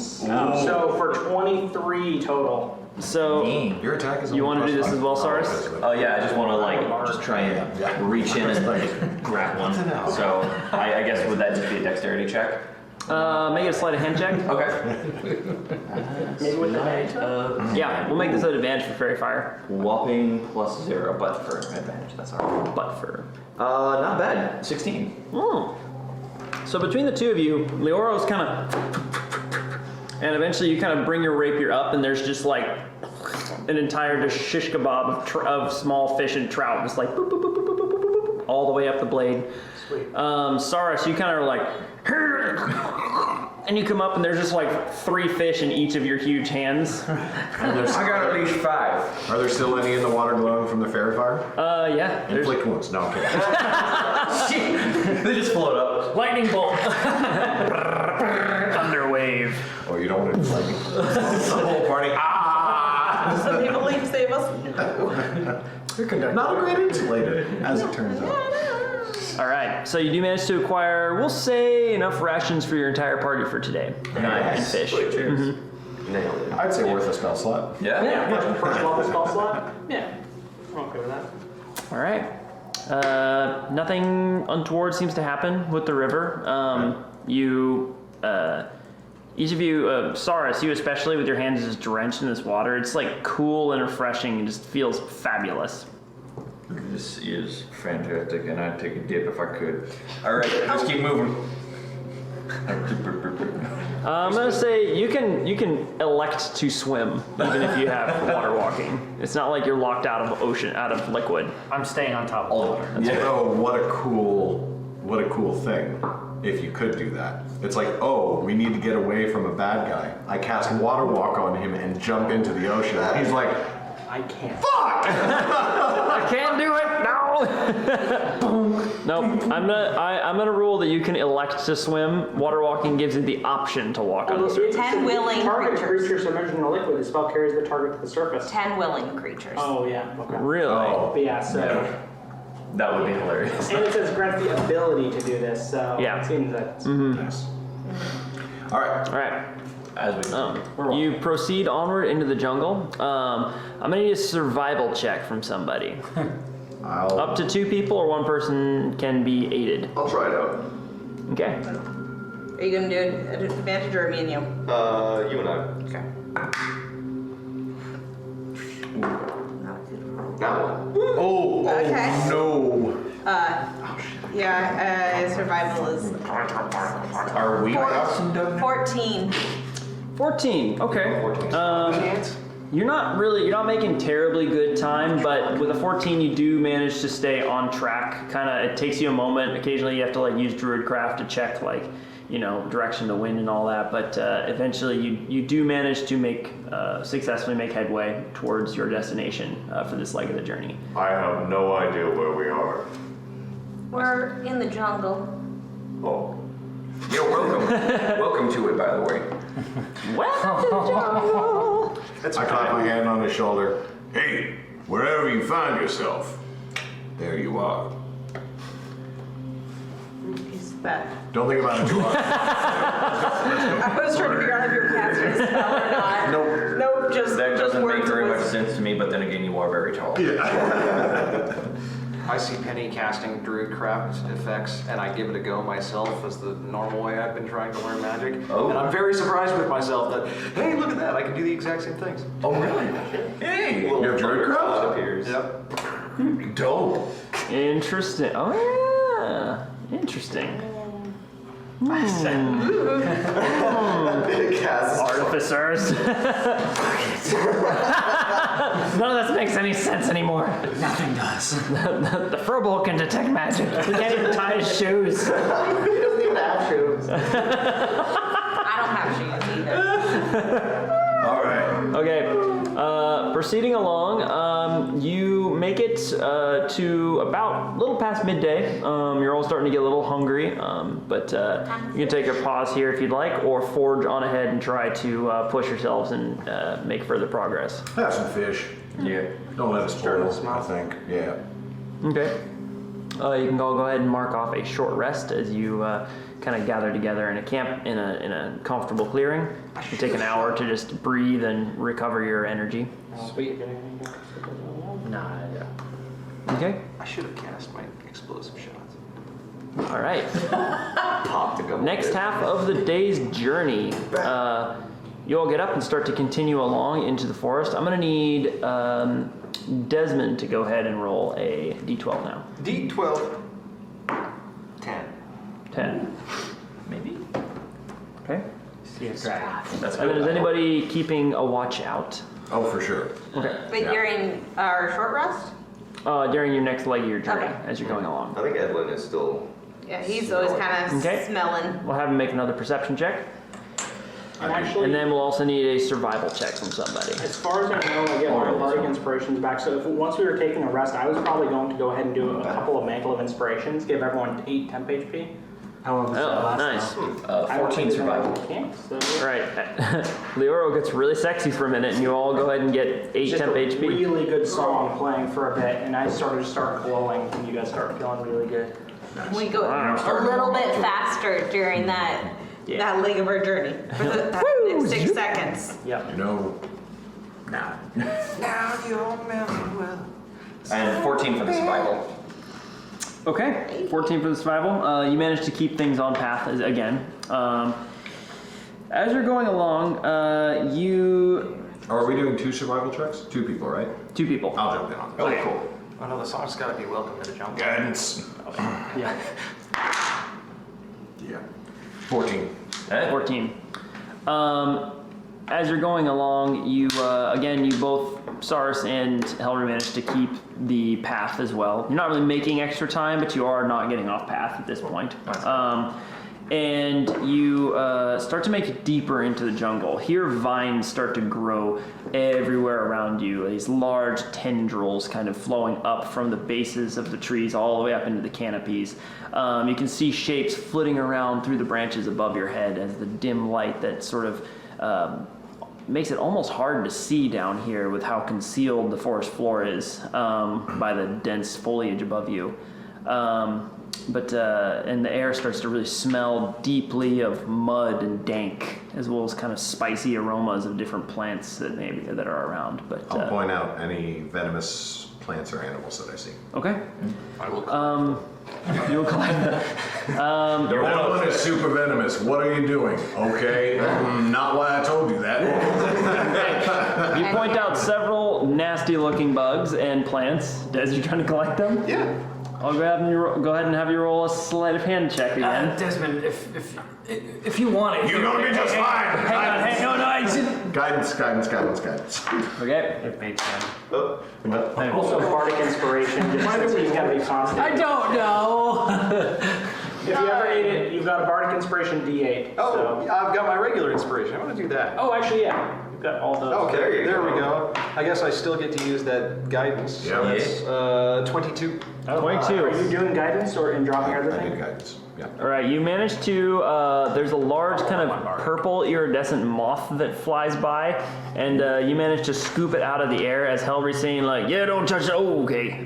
You reach up and manage to snag it with a small kind of improvised bag, and you collect its wings. Well, it's still all in one piece. if you- Thinking quickly, Desmond improvises a bag using only a bag, a piece of string.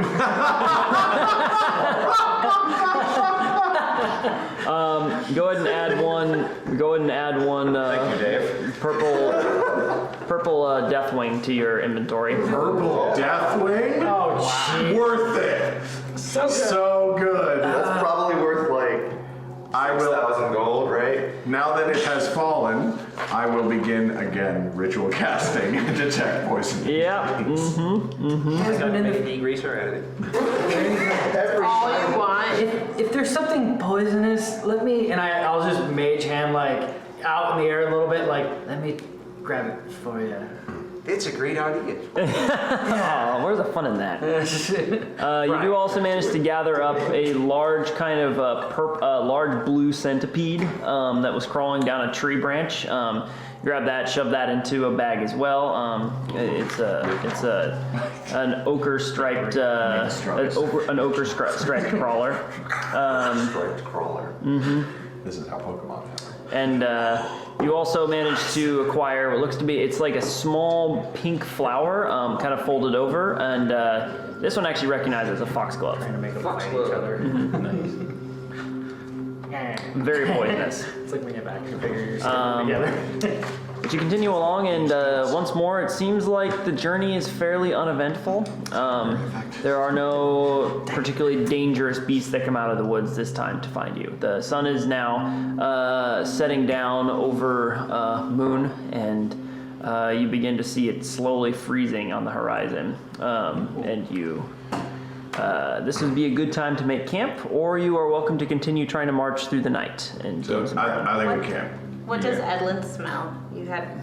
Oh yes, sorry. They rolled Edlin. they got an 18. Okay.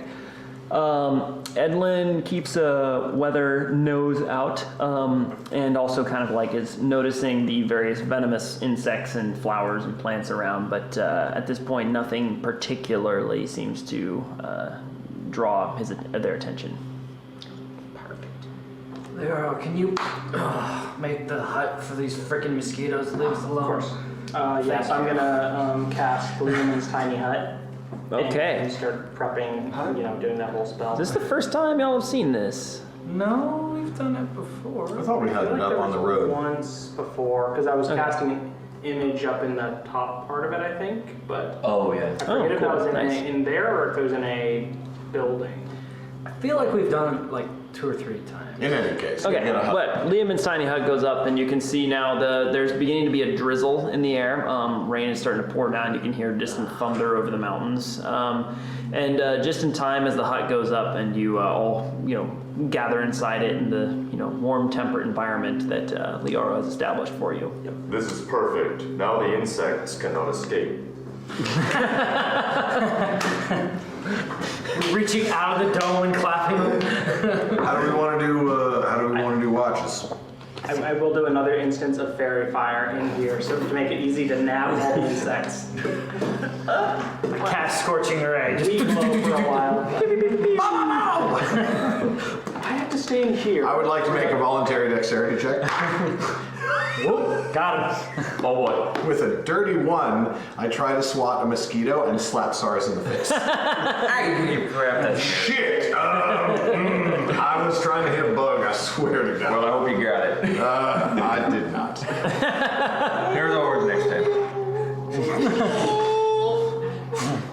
All right. so how are we doing watches? I'll go first. Okay. Edlin is in ferret form, totally sleeping, not thinking at all. Okay. Pretty much. Absolutely. Yes. So this is the first time anybody except the two of you have seen this. As per usual, Ellery strips down naked to sleep. You've all seen that before, but she does not take off her sword. Oh, yeah, okay. So, Clever. Also impressive. It is kind of warm, I guess. I'm a little weirded out. I'm not taking measurements this time. What were you measuring? Never mind. Ankles. It was the ankle bone. I remember that. Kaz goes to All right. sleep. So Penny's taking first watch. And then And then I would like to cast. Pants? We would like her to pass pants. Mage pants. Sending. Oh. Okay. Sorry to spring this on you. I meant to tell you beforehand. hey mama. Left Vesic a few weeks ago. Wandering around Avenlock. Maybe get to swing by soon. Kisses to Dad and the kids. Love you. There's sort of a momentary pause.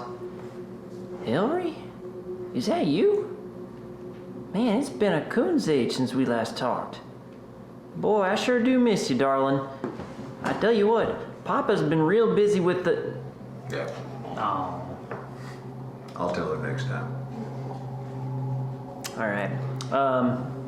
But you do hear her voice kind of talking back to you and kind of give you some comfort as you get in, start to wind down for the night. Yeah, I'm gonna have a little happy cry.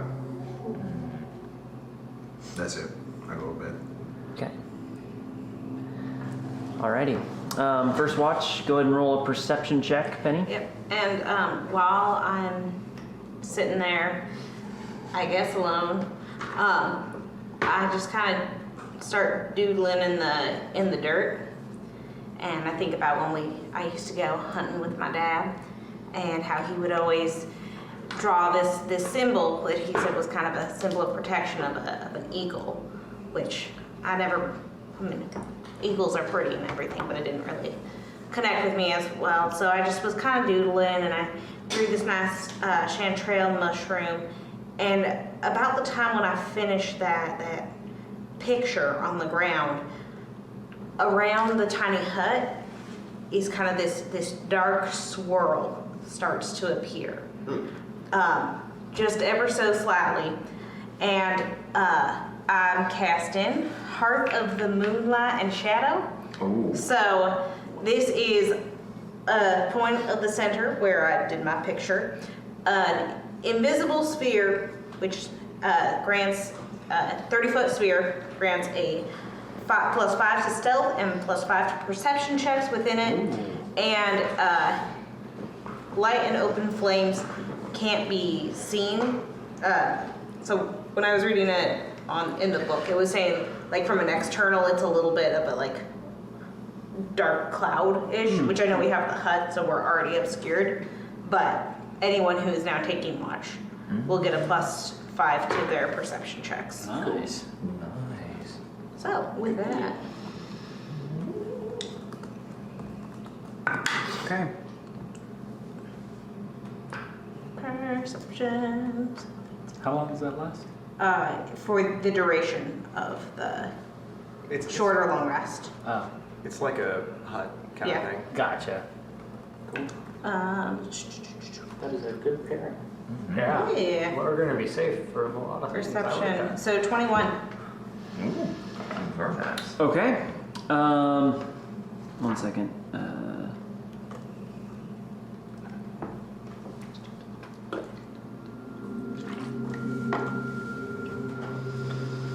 Yes, reroll the Okay. dragon. As you're kind of like doodling and you feel the magic kick into place, all at once your ears prick up as you hear a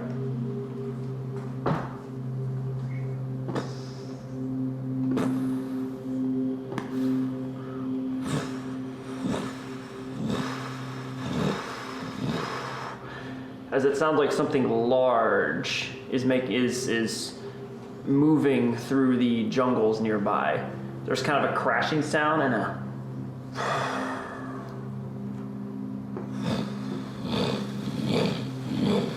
it is coming closer and closer, and you begin to kind of look around in confusion. You realize it's up. And as you look up, you can see as a dark figure seems to latch onto the side of one jungleless tree and start to peer down in the direction of the hut. Through the darkness, you can actually see two kind of pinpricks of green light peering out from the darkened face as it kind of leaps, flaring wings out as it goes. And now, using your dark vision, you can now see the outline of a large reptilian-looking creature with wide wings above it. As it begins to crawl down the tree, looking towards you, kind of, it looks like two twin jets of acid pour out from its snout as it leaps down to the ground and kind of starts coming over towards the hut, straight towards you. It seems to have noticed you at this point. It's opaque from the outside. Oh, it's opaque from the outside, that's Yeah, right. It looks seems like to have a noticed the green hut. dome. Just a green dome. And as it's kind of coming over, looking at the surface of the hut. I'm waking people up quietly, and we have +5 to our stealth. Okay, I'm gonna need everyone to roll stealth checks. Oh no. I am naked, so I don't actually have disadvantage this time. Other side. Okay. I rolled quite well, actually. Oh, It's the shadow. Holy shit. It's like a marker or something. Wow. Dirty 20. Wow. Oh, we get a And we're +5. at it. You get a +5. Wait, So. oh, And Dirty 25. Marty gets Damn it! Guidance. I assume this is the gotcha. case where I can Yeah. guidance myself. Yeah. 25 as well. Wow. I rolled a 16 on a die, so. Dirty 20, 15 plus the 5. Rolled a 13, so 21. okay, 13. okay. 17. Plus the 5? Yep. Oh no. Okay. Okay. I'm now going to start quietly pulling on my armor And because I'm That is have any a clinky advantages on process. stealth? No. I'm gonna need you to re-roll a stealth check if you're gonna try that. I assume with 14. disadvantage this time. Or this will basically be the This will be the disadvantage, right? disadvantage. So, Gotcha. Okay. And what were you saying there? Nobody? 8, 5, 1, 14. 14? 4. I'm gonna start looking through my stuff. 9. Okay. So as Heller begins to pull her armor back on, they kind of start to make some rasping sounds on the metal, and about 3 of you are like, and like leap over and like call, like stop. I go to like slam her armor down and I miss, and I accidentally touch something I didn't mean to. That's all right. You look out again at this large, Next time it's draconic face gazing in. For you, it feels like it's looking directly at you with these piercing green eyes. Yes, However, Warden Bond. it kind of cocks its head. I'm ready. I'm just It gonna... reaches a claw up and just like puts on the outside and just.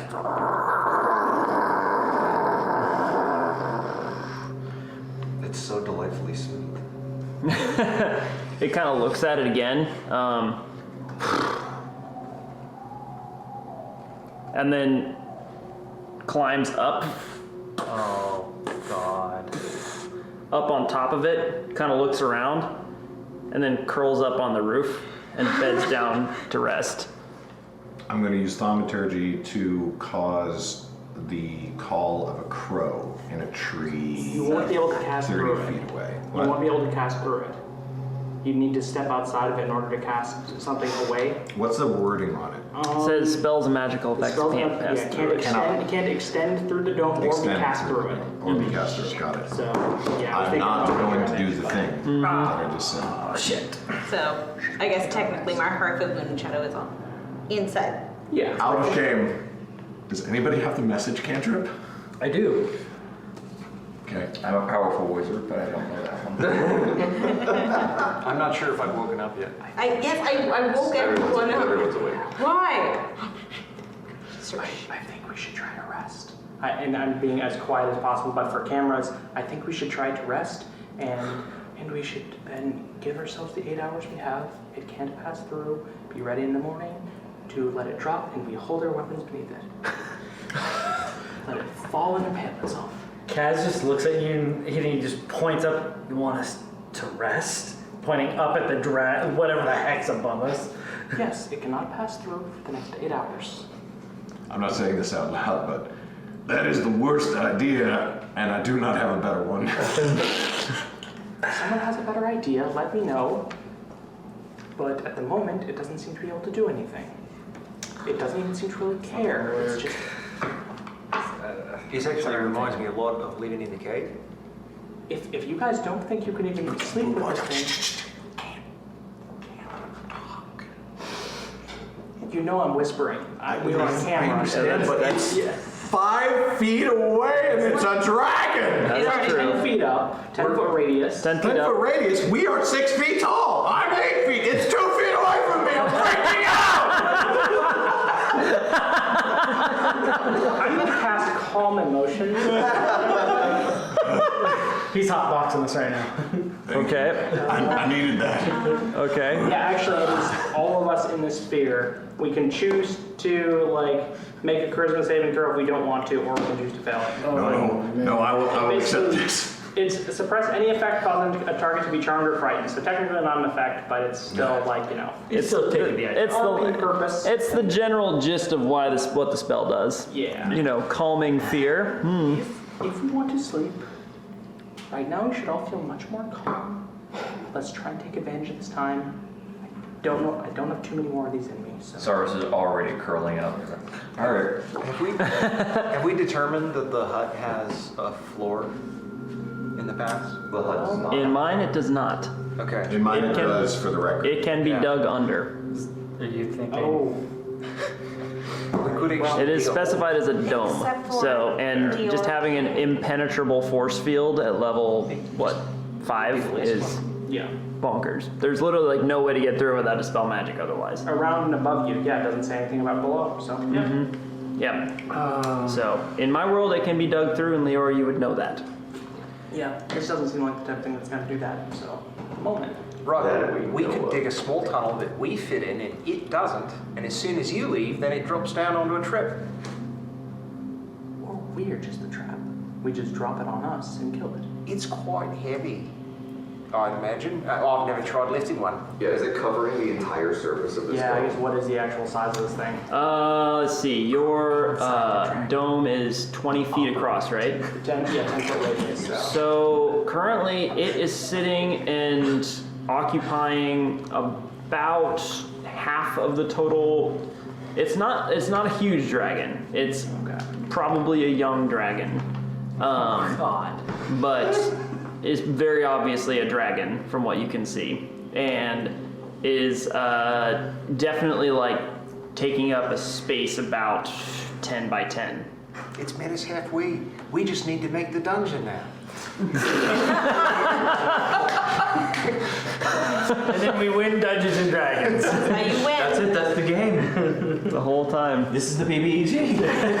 Hellry's gonna look at the rest of the party and just like quietly draw her sword and just be like,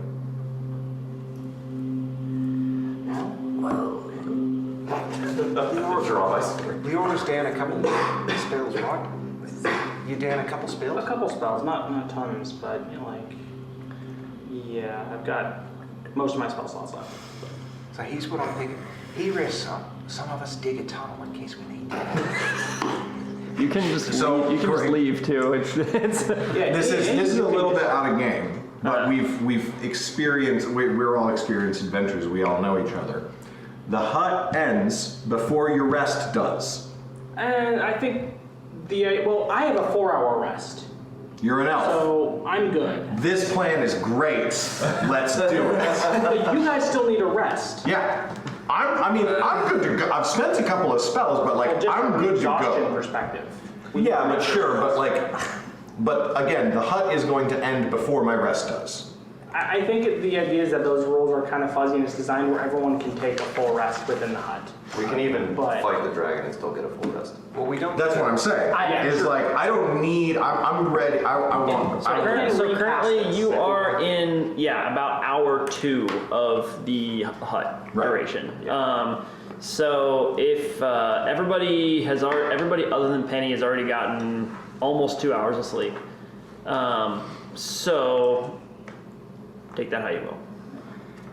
I mean, I would say I'm like waving the sword. you Like, can also, if you want to try and get it away, you can also just lean out and cast a spell. If you think you can do that carefully. I'm very quiet. But I can always try and Otherwise, image. let's try and just drop this thing, start with it, and kill it quick. Right, that but would I'm saying, probably bring other stuff to us. I'm saying not wait till the morning. Like, you want to rest up, fine, but like, let's go. Don't give time and opportunity for the situation to get worse. That's fair. This is what's been killing the parties that come out here. This is literally half our contract. Well, it's pretty presumptuous. I mean, Yeah. Okay, forgive me for guessing the fucking little dragon. If this is, if we have to kill this thing, then this is the opportunity. That's what I'm saying. So let's do it. So like, I pull out my dagger. everyone prepare. Wait. What if it runs away? Everyone prepare whatever you're going to do. And I'm just basically, in about 12 seconds, I'm going to drop the dome. Okay. You all talk about how to prepare. I'm gonna go bring out a battle board. I'm gonna start digging very. So I'm going to like, The man is very committed to his plan. move to the edges of the dome a little bit. Can't let this so thing we're not- fall on it's me. not gonna fall on us. Yeah. Hold on. That's what I'm I saying. imagine we're gonna walk out of the thing. Or we can kind of move to the edges of the dome as well. And then and dart out and drop the dome so the battle begins with it. Boom, you know. And we're flanking. Yeah. Yeah, we'll be flanking. It'll get a surprise round, presumably. Like, we might just annihilate this thing.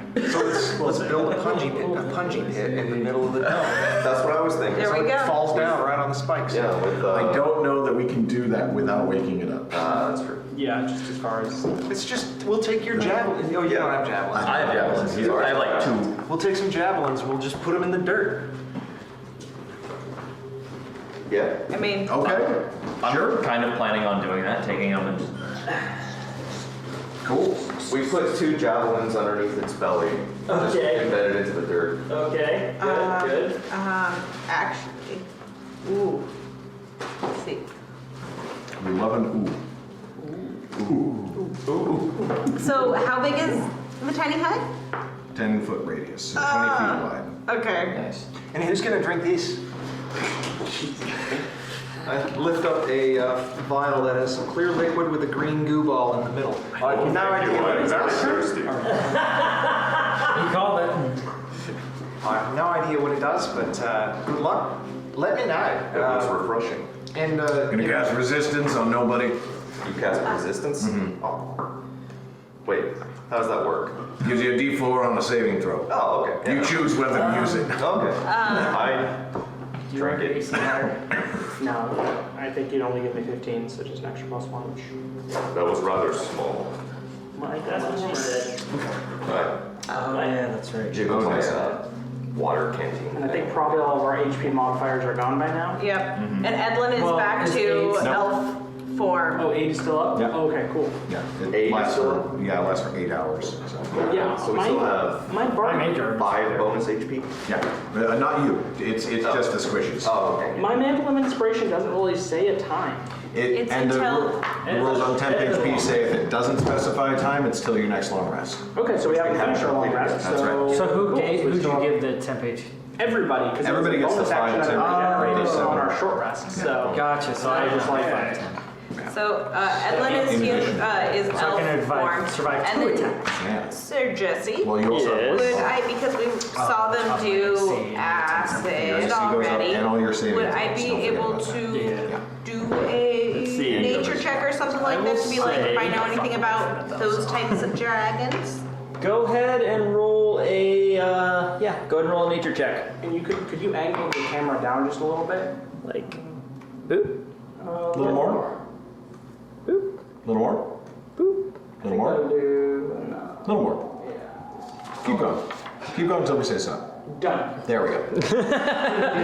Too much. No. Okay. All right. 16. So, 16. With that, you'd recognize this looks like a green dragon. They are relative. I mean, they're not common, but in this part of the jungle, green dragons are not unknown and are considered a fairly well-respected threat in this part of the world. However, this is definitely a young dragon, and the 16 years thinking this probably is not the kind of enormous threat that the seal gear is talking about. However, this seems to be more of there are just roving young dragons that proceed around through the jungles here. Yeah.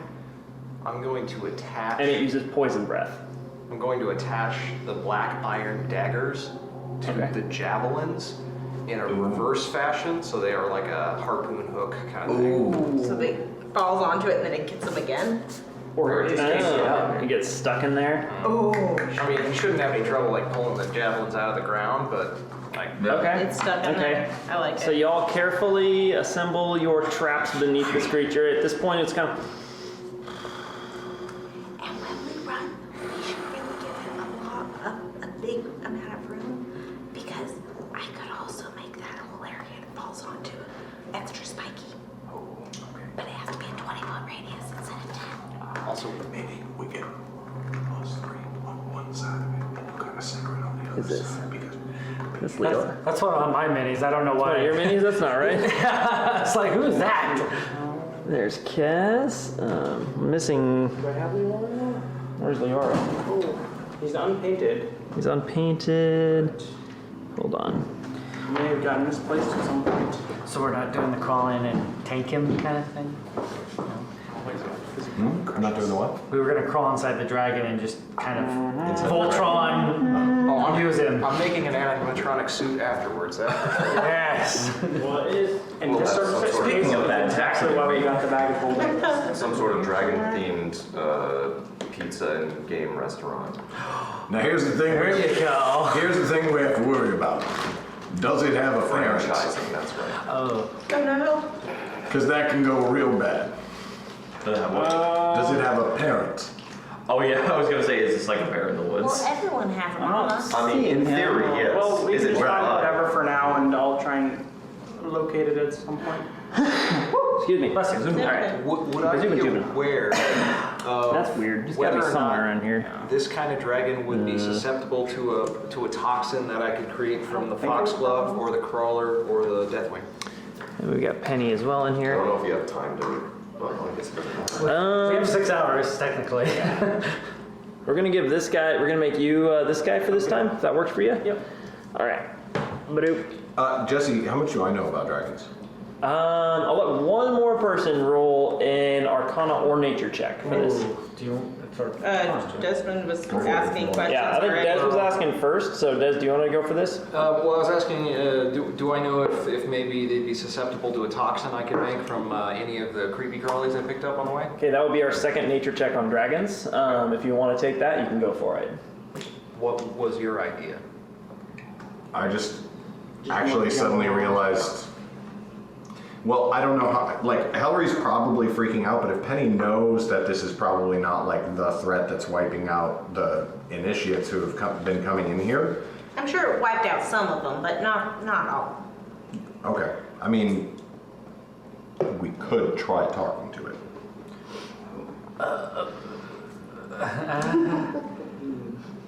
Didn't look very welcoming. Okay. do we, I mean, I don't know. I think Actually, I'm actually sorry I brought that up because Hellry wants to fight it. Never mind. Yeah, I was like, this is surprising. Yeah. Coming from you. Okay, then I'll take that nature check. Okay. Okay. Ooh, that's okay. 21. 21. Okay. With a 21, yeah, you've definitely done some reading on dragons. It's kind of one of those things that like every kid is like all excited about dragons. They're so cool. But you in particular had a very academic kind of approach to it and really dove in.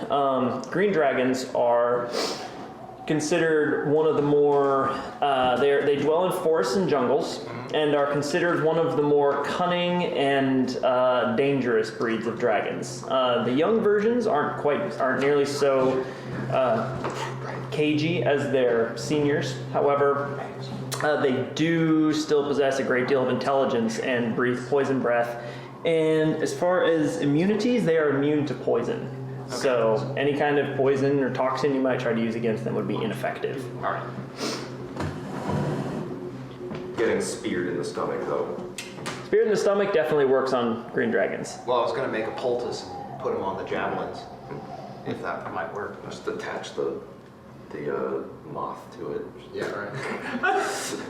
Okay, so the dragon still sleeps peacefully up as you've carefully embedded the spears into the ground below it. You all kind of form a semicircle. You all kind of form a circle around the perimeter of the hut, watching the dragon carefully as you do. What are you gonna do? Oh, I'll cast bonfire down there on the Okay.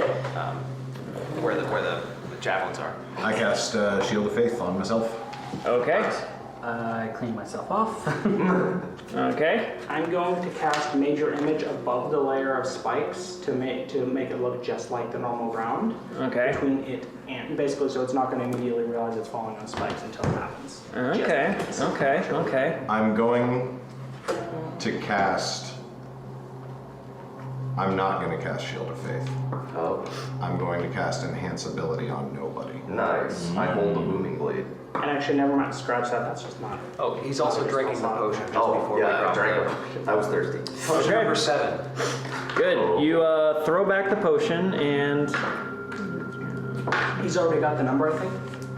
oh 7. Yeah, Yeah, number 7. yeah.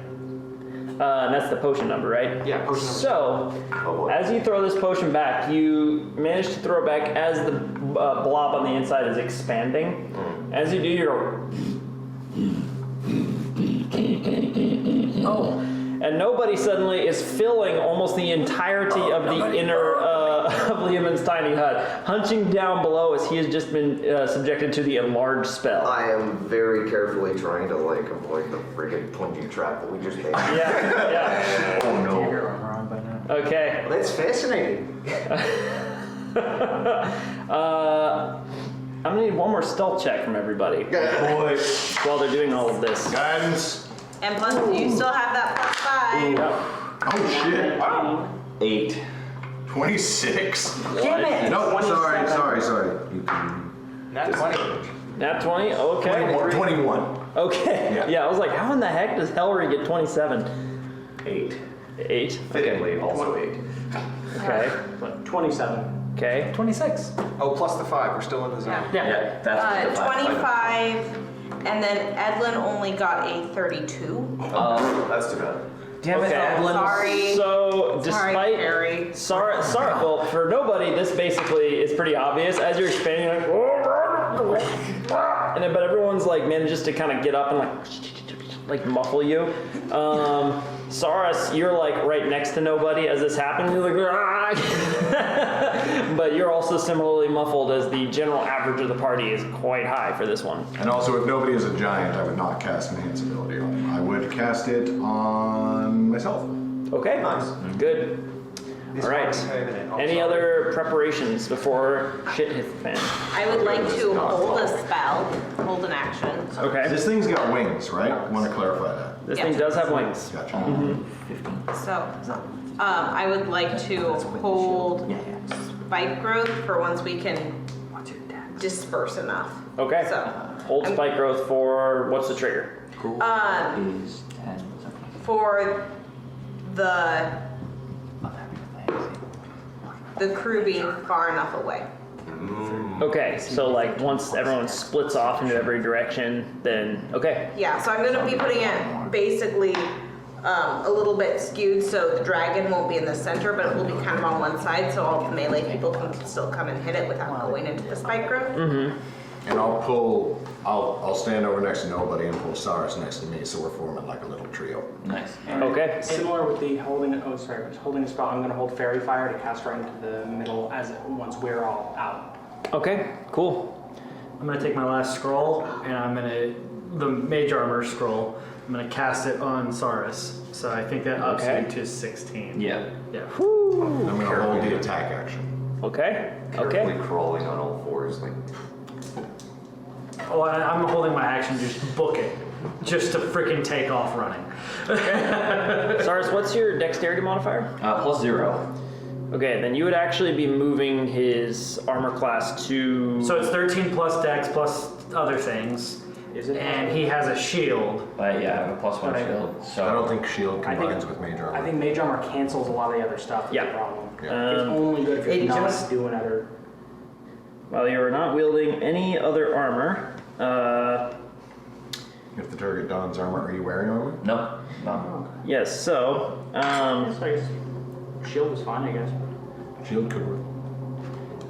we'll deal with that later. For now, we'll say 16. All right. I'll take a look at that later. Okay, All right. so Here we you go. all breathe in deeply, looking up at the sleeping form of this dragon, and on a 3 and a 2 and a 1. Immediately, the dome above you disappears. The dragon, now in free fall, kind of, what is happening? And starts to tumble down. It flares its wings out reactively. However, it is not quite enough as it tumbles down and slams into the trap you've all prepared for it. It's going to go ahead and make a dexterity saving throw which it does succeed, which is going to be reducing the damage in half. However, you're still going to be doing half damage to it with this total, all these spears, plus the daggers and whatnot. We're going to go ahead and call it 6d6 piercing damage. So who wants to roll that? Huh? And the fire? And the fire, which we're kind of factoring that in with the dex save though. Okay. So like it did roll a 21 on its dex save, so it's going to be not be taking the fire damage. Yes. However, oops, where is my battle music? Who's rolling the 66? I believe that's Des. Yeah, Built you- the trap. yeah. Okay. Do you roll want them to down, use Buddy. the tower since it's a lot? The Tower of Power. Or not? Okay, however, it does tumble down into the middle of all of you, and everyone with your held actions can now go ahead and do your thing. Can you put me and the boys, the big boys, should be a trio. Okay. Like I should be. Yeah, exactly. And then yeah, you got it. Okay, so you're over here, all the big boys are together. On this side, If you want to just put me where Hillary was, that'll probably make where Hellry was, over there. Yeah, just make okay. it easier for her. Sounds good. Because it's not going to change what I'm doing. This is not. And I think we were all gonna back up a little bit for the. Well, I think this is as it drops. Oh, okay. Okay, so it's coming down, and everybody's held actions now go off. And we're gonna. Should we just go around the table with the held actions? Yeah, and so then we're not gonna go held action and then a whole surprise round. Got it. Like that's This kind is of the crazy. surprise. This is like Oh, okay. So then let's just do we'll a call this your surprise. surprise round. Basically. Okay. You all get a surprise round here. 18 for the 66. 18 for the 66. Okay, half to 9. So we're rolling initiative. We are rolling initiative. Okay. Oh, God, that's a leaner. Okay. Oh, there we If go. you're going to go a different die, that sucks. Nice. I got a 10. Nobody. Not 20. Oh yeah. Oh yeah. Oh, you bet. Oh yeah. Oh, that one. That's gonna interfere a little bit with That's light okay. growth, but You and I going towards the table. She just has center on the I other wanted to side. cast a spell. Well, I think looking at this, I probably want to. You want to run? Growth anyway. Then run Oh, farther. really? Okay. Color I think- green is so much better. Because I think. Oh. Okay. Ah! Stop! No! We should throw the undetermined thing at it. No! Get him, bully! Lightning never strikes twice in one round. Okay, so 25 to 20. 20 even. 20 for Saurus. 21. Brick walls, going first. Yeah. Well, It's a brick. Okay, 20 to 15. 19. 19. Oh, sorry, 17. What is going on with your decks lately? Man. I don't know. I don't even, Okay. Oh, yeah, you don't even have a name that reacts. I have -2. Yeah. Yeah. Somehow I'm faster than you. Okay, so anybody above 15? 15 or above? 15 to 10. 10! 10. Edlin's at 11. 11 for Edlin. 10 for Cass. 10 to 5? 8. 8. 8 and 8. Who's got higher dex? I think we're tied. I'm at 16. Oh, no, probably neither. All right. Oh, wait, no, I'm at a 16 too.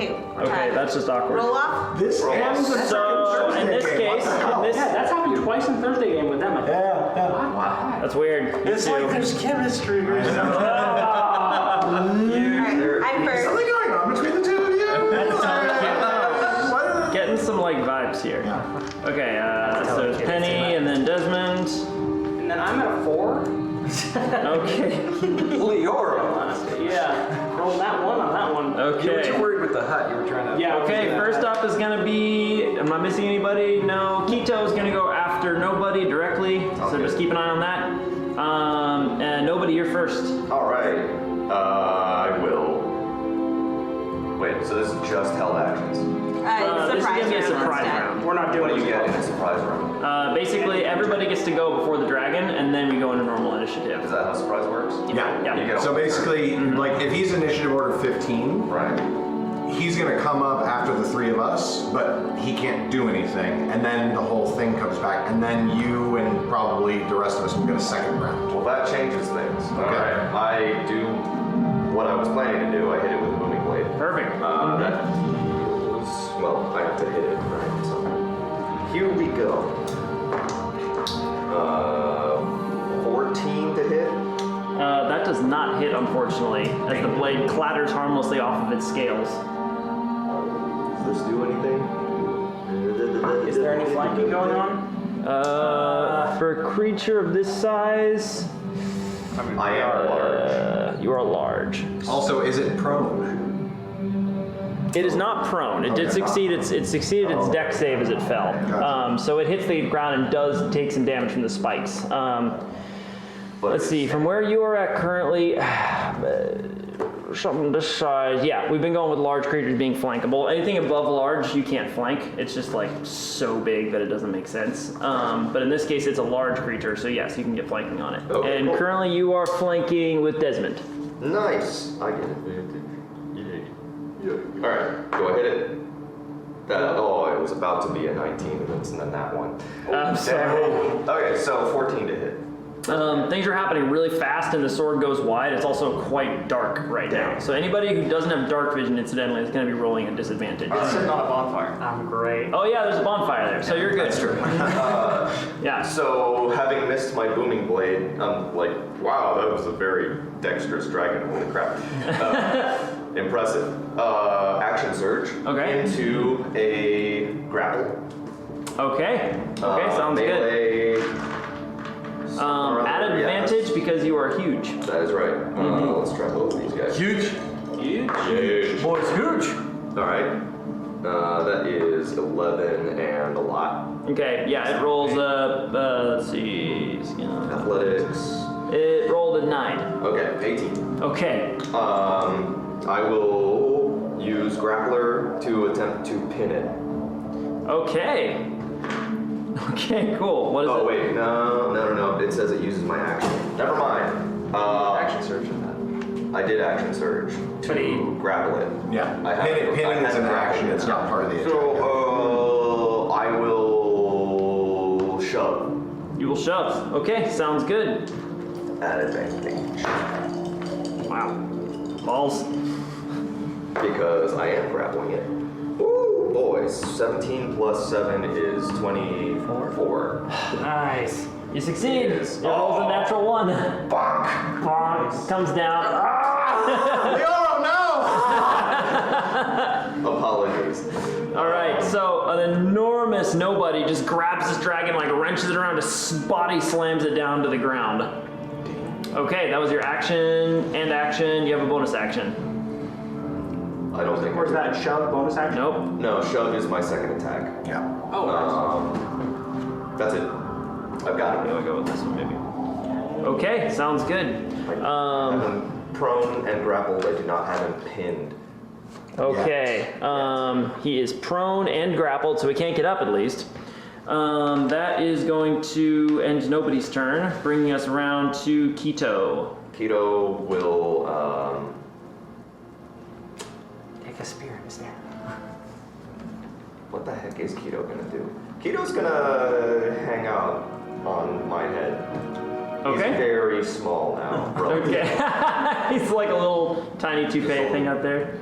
Yeah, instead of like a full head of hair, now it's just a little weird, like Almost like a comb over kind of. Trying to cover it a little bit. yarmulke.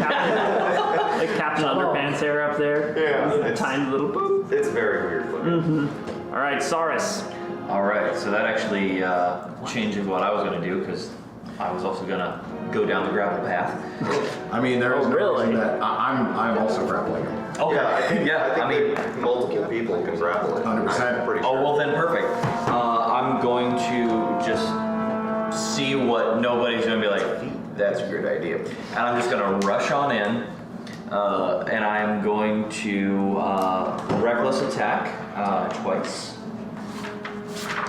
That is first, and I'm doing this also at the moment unarmed right now. So I'm just using the knuckles.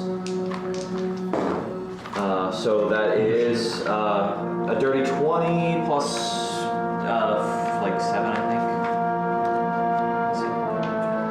That's fine. You hit. Plus 8, yeah. So yeah, 28 on that. And so unarmed, still got the shield, so it's a d6. That is 7 points of damage. I'm not raging. Okay. And then for the second hit, that is 16 to hit. That does not hit, unfortunately. Okay. Once more, its scales are very dense. Even though it's pinned, you're still having a hard time breaking That's a through 26. time. What's that? That's a 26. Oh, goody. Oh. Okay. Well, does a 26 hit? A 26 does hit. Oh, good. Indeed. All right. That's 6 plus 5. That's 11 points of damage on that one as well. Okay. Then I'm going to bonus action attempt to grapple as well. Okay. All right. And You can bonus action grapple? yeah, because I made unarmed strikes and I got tavern brawler. Those, Yeah, that's why I didn't those rage. knuckles were great for you. Yeah. feels That's why I good, didn't bud. rage. Feels good. Okay. And because I'm not raging, I don't get advantage on the check, so it's just a flat d24, right? You do because he's prone. No, because it's not an attack roll, it's an athletics roll. Right, yeah. So hey, Helry, just for future reference, we have to declare that before it. I said whether it hit or not too fast, so you couldn't have really helped it. But for future reference, you have to declare or before I know if it before hits you or know not. if it hits. Got it. Okay. Yeah. We can totally take that back. No, that's fine. Okay. I didn't give like any window of time. Okay. So that was on me. But Gotcha. Okay. for future reference, I'll give a second. Cool. Yeah. Okay. Yeah. Like out of game, I said that because he missed. Normally, I wouldn't have boosted a 16. So if you want to take it back, I'm totally fine with that. I will allow it to stand. Okay. All right, so that's an athletics check at non-advantage. That is a total of 10. That's not great. Okay. So a total of 10 for athletics. Knocked. To grapple, that it rolls a 5. It's not doing well on these checks. So you also managed to get a grip on it and grapple it. Okay. All right. Yeah, and that'll be my turn. Okay. That was Saurus. Bring us to Helry. I'm sorry. Real quick, for the sake of the mechanisms, so this is our held action surprise round, right? Well, Surprise round. it's a surprise round. So it technically gets a turn where it can't do anything. Correct. Yeah. So my bonfire should trigger at the end of its turn. Yeah. It does roll a 20. Okay. So Somehow manages to. yeah, it's way better strength than Dex. Wait, but did it whatever already have its turn? What? Did it have its turn? I mean, it technically on a surprise round they do get a turn. They just can't do anything. But I mean, is it that high in initiative? Maybe. I mean, I guess we don't. Yeah, okay, never mind. That's a super meta question. All right. Good fishing, It's though. my I like turn? it. Yeah. Okay. I am going to grapple it. Yay! I have enhanced ability, so I have advantage. 23. 15. Yeah. Mm-hmm. So you also leap onto it, pinning it further to ground, thrashing around. Release me, puny morsels. No! Bonus action, hit it with my hammer. Okay. It is prone. You Right. can get advantage on that one. If not from flanking or something else. It's prone because it's Disadvantage. 26 to hit. That will in fact hit. Yep. That will do one of you. I don't roll you very often. It's not. 13 points of bludgeoning damage. Woo, buddy. Well done. You've successfully bloodied it. Its flanks are looking pretty smashed and definitely cut, and it's bleeding at multiple points. Okay. Okay. That is my turn. That it makes. Okay. But not disadvantage on that. That brings us to Edlin. All right.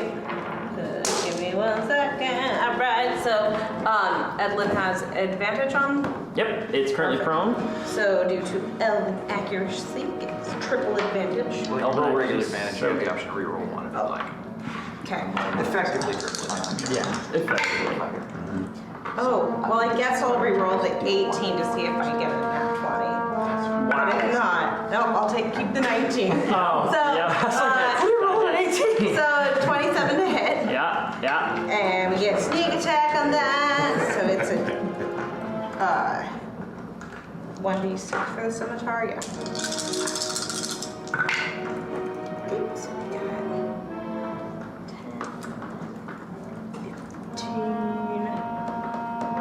plus dex, right? Yes, 22 damage. Wow, there it is. And then we'll attack again. Okay. We're gonna fucking annihilate All this. right. It is a Hellraiser and 22 to hit. Yep. And that's gonna be a 6 plus 7, so 13. 6 plus 7? Because it's plus dex, yeah? Oh, yeah. Yes. Yep. And I rolled 6, so yeah.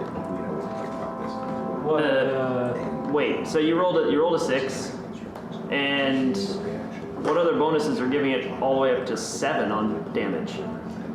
Is it like a magical item? It's got a plus 1. Oh, wait. Because it doesn't get the. Only gets sneak attack once. You're looking at Right. the saving throw bonus. I'm looking at the wrong bonus. Yeah. Okay. I was like, There we there's go. no way. I You know, he's usually got only hit 24 once on the dexterity. Yeah. All right. And Harry's reminding me that I can action surge. Yeah. I can action surge? Yes, that got at least 2 levels of fighter. Okay. 2 levels of fighter is pretty good. It's pretty good. Yeah, it's pretty good. Okay. I'm going to action surge. Okay. And hit him again. Okay. We all just did. Nat 20. There it is. Okay, but real quick, what was the damage on that first one? It wasn't 13. It was something. 6 plus. 6 plus 4. 6 plus 4. Yeah, it should be 10. Okay, 10. That makes a lot more sense. 18 is a plus 4 bonus. Okay. Okay. Right, you can see that. Yep. Daggers plus 4. Yep. Perfect. Okay, so we're doing 6, so it'd be 10 plus 13. 13. Okay. Wow, max damage all around. All right, good. Okay. With this series of blows, Edlin just leaps onto it, just a whirling, just a vortex of steel that begins to drill through, slashing it open at various points and plunging the sword into the hilt where it seems like it's dealing damage. Kind of twists it around, jerks it out, pulling back bright crimson blood. How many attacks was that total? I had 3. Did you action surge? Yep. How many attacks does he get per round? One. Or per attack action? He's got a bonus action attack and it doesn't have multi-attack though. Oh. Yep. Yeah. And that will be Edlin's turn, bringing us around to Kaz. Okay, I guess we're doing this. Unless someone wants to move. I don't think so. Yeah. Okay. I kind of wave my hands in the air and I take a little bit of the shadow and a little bit of the flame and I mix it together and I start pulling this Chris's short sword made of just fire as I unsheath it out of nothingness as I cast Flame Blade. And I'm just gonna, let's do this, and I'm gonna just drive it in, like just stab Yeah. Roll the hit. Damn. Add a it. advantage. It's prone or within 5 feet. You're good. I think that's cocked. Okay, we'll roll that. 15 plus 7 is 22. That hits. Okay. Roll damage. 22. 10 points of fire damage. Nice. Boom. You can smell. You all smell burning meat off of this thing. Woof. Okay. What is it? Do I run or do I stay?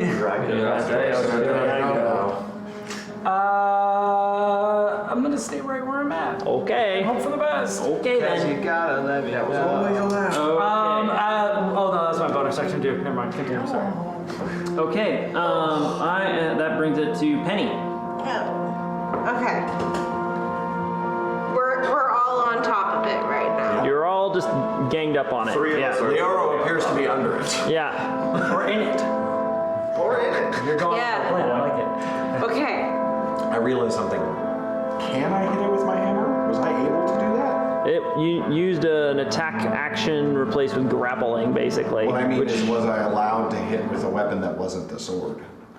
Oh, that's a very good point. As long as you're It probably wasn't, right? You have to use the sword, or you would actually have disadvantage on any attacks with anything other than the sword. Got it. Okay, so do you want to rewind it, or do we? But he probably had advantage. I advantage. forgot, Okay, so all right. don't worry about it. That was my responsibility to remember that. Would have been a straight roll Yeah. at that point. Okay. Well, he's got advantage from flanking as well. Yeah, that's true. There's a lot of stuff here. Okay. Yeah. All the things Maybe. need to have people farther away. So I'm going to do a shillelagh. Okay. Nice. That'll work. You and I are in the same boat. Yeah, I'm like, that'll damage everyone. Oh boy. Viable. Neat. I was Technically, motions might suppress some of that. I don't know. To be honest, I could probably take a few hits, so. Yeah, we don't want okay. to. So that's going to be. Plus, it's the only time I'll actually be able to use this 17 flame blade. That does The not one hit, time. unfortunately. As the Oh, right. Oh.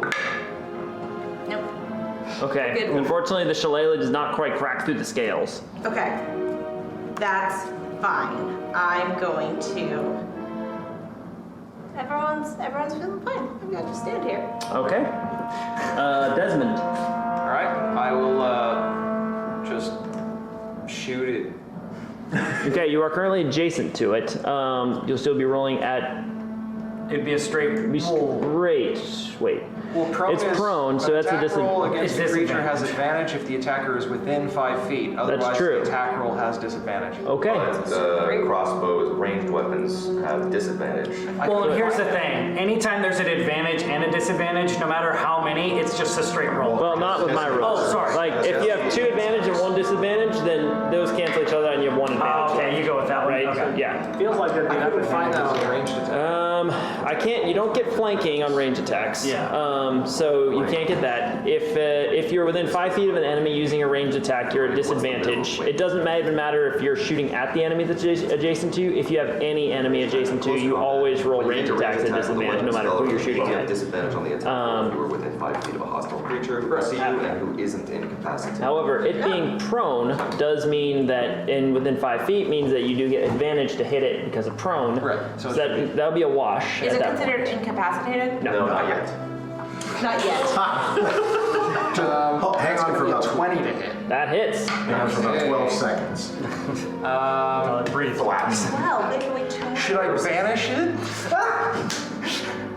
That would be so awkward. Yeah. I think that would break all the grapples. The beef is all like, what the hell?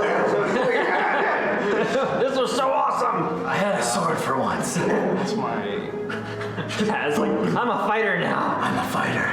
Yes. I'm on the front line. Swear to me. See, we taken all these spells. guys, no. You can do fighting. Yeah, see? There you go. All Exactly. I was a frontline fighter all along. 5 piercing damage. 5 piercing damage. Hey, that's something. All right. That's the least he can do. Some say Right. it'd be the lowest. 5 piercing damage as you fire a brilliant bolt of yellow energy into its fallen form. And I'll action surge, do it again. Everyone's action surging. Yeah. Do it. Oh, I should have That's asked. 21. That hits. Roll damage. That's gonna be 9. That 9 more damage. Thwack. All right. Okay. Get around it for me. Good. It's starting to look pretty bad, y'all. Definitely very bloodied, and you can see bits of its muscle and sinew poking through its flesh. All right, that was action in action. I'm good. Okay, bringing us to Leoro. So it's looking like it's definitely on its last legs. Not last night, but looking pretty injured for sure. We've done some damage. Because I don't really do much in the way of damage, so I've got an idea of something that sounds amazing. I'm just gonna fucking do it. So during this combat, you just hear from Leoro in a very calm voice. Dear Rima, question for you. What is the going rate for green dragon parts? We have found a source. Regards, Leoro Teleline. You don't have to sign your sentence, but it's amazing that you do. And then after I send that, while I wait for a response, you've got this, big man, and I send you bargain for it. Are you making a phone call right now? Text it in the middle of a fight. They probably got this. Yeah. One sec. As long as it's going on YouTube. They're fine. I'm getting so regret It's a D8, yeah? Yes. Oh my gosh, I love it. I love it so much. There's a moment there. There's a moment of, and then. Dear Leoro Telewine, thank you for your inquiry. It depends immensely on the parts in question. Inquire again when arrived. Total parts can be 1,200 or more. That takes care of it. How are we gonna fit it in the bag, you guys? You're large, you can carry it. Yeah, like we got a beefcake to carry bag of holding. Empty bag of holding fits very big. I'll build us a cart or something. Like we don't need all the How do we drag too. Yeah. We just leave the cart dragging there. We just need We can. the good organs and the skins. Okay. So, yeah, Harry thinks that should be an intimidation or at least a vicious mockery. You're not even worth us fighting you. Hey, buddy, guess what? You're just parts to us. Imagine though, you're a dragon, you're a sentient creature, and you get swarmed by these fucking adventurers, and they are over you and just like pounding the shit out of you with hammers, and one of them walks over and is like, hey, how many gold will you give us for body of a green dragon? And you're just like, I feel so evil right now. Hey, it chose to sleep on top of us. Yeah, it was It was sleeping, guys. It didn't even know that we were there. It just was warm. It was just like, this is new. This is my new home now. Smooth and comfortable. Nobody. Your turn. I'm gonna use my action to attempt to pin it, Okay. which I believe I do at advantage because I've already got it grappled. Okay, so hold on. What's the feature? This is from the grappler feat. That's a good call. Okay, because it might be attack rolls against a creature. You can use your action to try to pin a creature grappled by you. Make another grapple check. If you succeed, you and the creature are both restrained. It is not at advantage because you're basically making a second grapple attempt at it, which And would not be grappling's at attack roll. In this case, he would be at advantage anyway because he's giant. Okay. Yeah. So that. Oh, it's the strength because it's a strength based thing. Yeah. So you would be at advantage anyway. However, I would not give it to you just because it's already grappled. Otherwise, that makes no sense for the feat. And even though I don't have to announce it, I am going to be using the bardic inspiration on this. Okay. You could decide afterward. I know, but I want to do it. Yeah. Because it's cool. It's a 1. Oh. Hey, it's Fortunately, though, this is a 14, so 15 plus 7 is 20. Yeah, it rolls a 13. Good. So. 22. All right, it is now pinned. It is So now you pinned, which and the means- creature are both restrained. So I am restrained, it is restrained. It has disadvantage on attacks against me. Its movement is 0, and it cannot benefit from bonuses to its movement. Any attacks against it have advantage. There's no limitation on that. And any of its attacks are a disadvantage, not just against you. correct. Yeah, precisely. And it also has disadvantage on dex saves. That's right. Bonfire man. Yeah. Okay. You pin it. It's pinned. It's I pinned. grab its wings and just kind of like wrench them around to an awkward angle, and it's Mega pin. That was your action. That potion. So you have bonus action, no movement. All right, bring us to Keto. Keto will continue snoozing on my head. Saurus. All right. I am going to just look at him pinned from like all these different angles and just go, not that I really need to focus, but all right. And I take a deep breath, go into my trance, and I just start. Yeah, oh yeah, and at the start of his turn, because I've got him grappled and I've got the fighting style, unarmed fighting, he starts off by taking a d4 damage because he's grappled by me. Yeah, let's do it. 3 points of damage. 3 points more damage. Good. It's not a very bad run. All right. The green dragon and the no good, very bad day. And also reckless on these. Importantly. Okay, that's good. That's 14 plus 8, so 22. Doing 22. A lot of 22s. Yeah. Nice. That is. Well, at least it's 5. So that is 8 points of damage. Okay. And then for the second one, 16 again on that one. So That does not hit, unfortunately. Well, okay. Worm versus. No, I mean, Yeah, Wyvern. I only have one more and I'm saving it for something, Okay. yeah. Not that you're not impressive, but like it's gonna be more on Edwin's sneak attack. Exactly. You know what I mean? Yeah. Okay. Just not that. Yeah. Yep. That's it. And I'm just gonna keep each. All right. So at this point, the dragon is just furiously. Release me. It is going to release its cone in this direction across. So it's going to hit. First, it's going to hit Kaz. Then Dez. It's a 30-foot cone, so we'll be able to catch nobody, Leoro, Dez, Kaz, and somebody else over there. I don't think so. Well, No. Okay. dang it. I can't cast absorb elements because I'm pinning it. Okay. Oops. Yeah, pretty much. Okay. So I'm going to need a dexterity saving throw from both of you. How long Or does from resistance all last? of you. So Not this long. again, Also, I cast another spell. nobody. You're gonna roll it. Nobody, Kaz, Dez, and You Leoro. said dex save? Dex save. That'll be. Oh, sorry, con save. Con save. It's different. Better. Con save.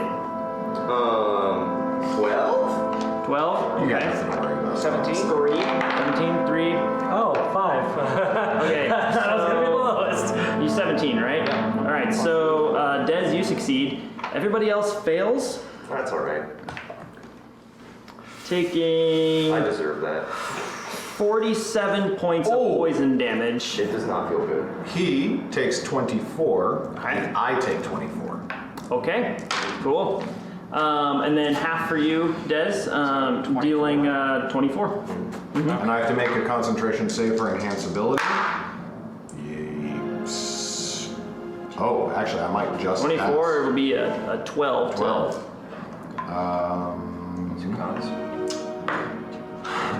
I roll a 12. Okay, just barely. Okay. Yeah, boy. With my extra max HP and my temp HP, I have 46. So I'm down. Oh my god. Down. Buddy. Oh boy.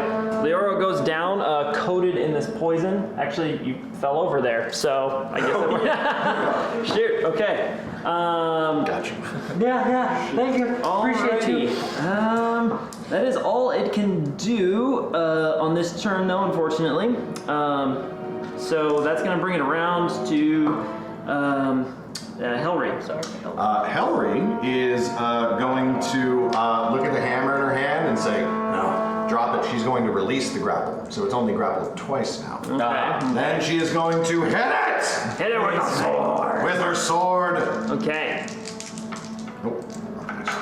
I hit it with my sword. Oh boy. 28. Yep.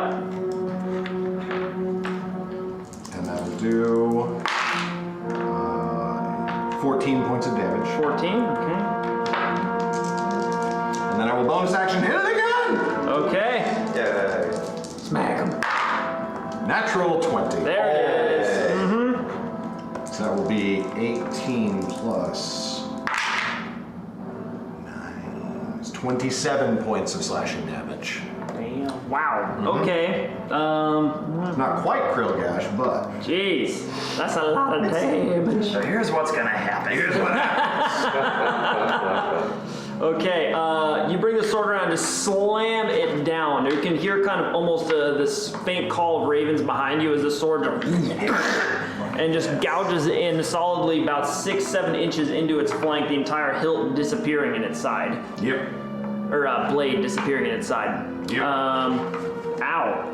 Good. Edlin. All right. Edlin's going to attack with the scimitar.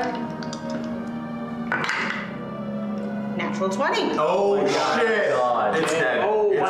dead. That's it. He's fucking dead. Yeah. So it's going to be Let me know if here's anything. 6 times 4 is 24 plus. God damn.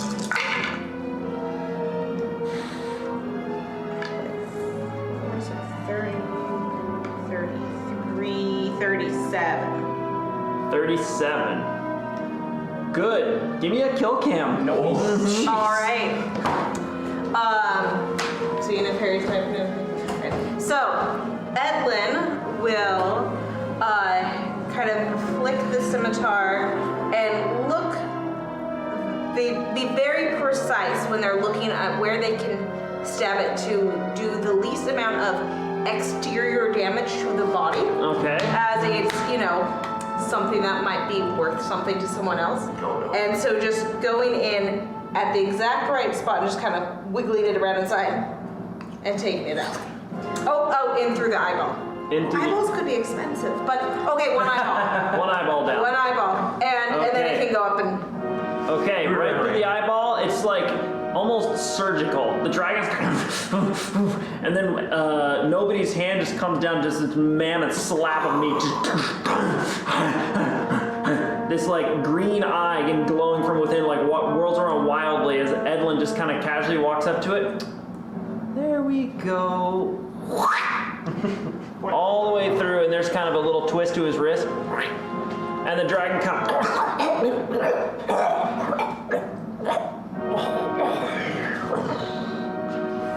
and collapses down to the ground, dead. Whew. Wow. So my turn?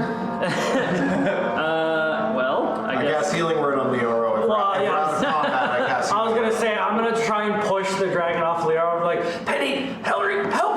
Okay. Yeah, no problem. Yeah. Kind of just send it flying. I start trying to push the dragon. I go, oh, that's not what you were talking about. Okay. Nobody literally can just like. Literally just lift it up Yeah. and put it on my shoulder.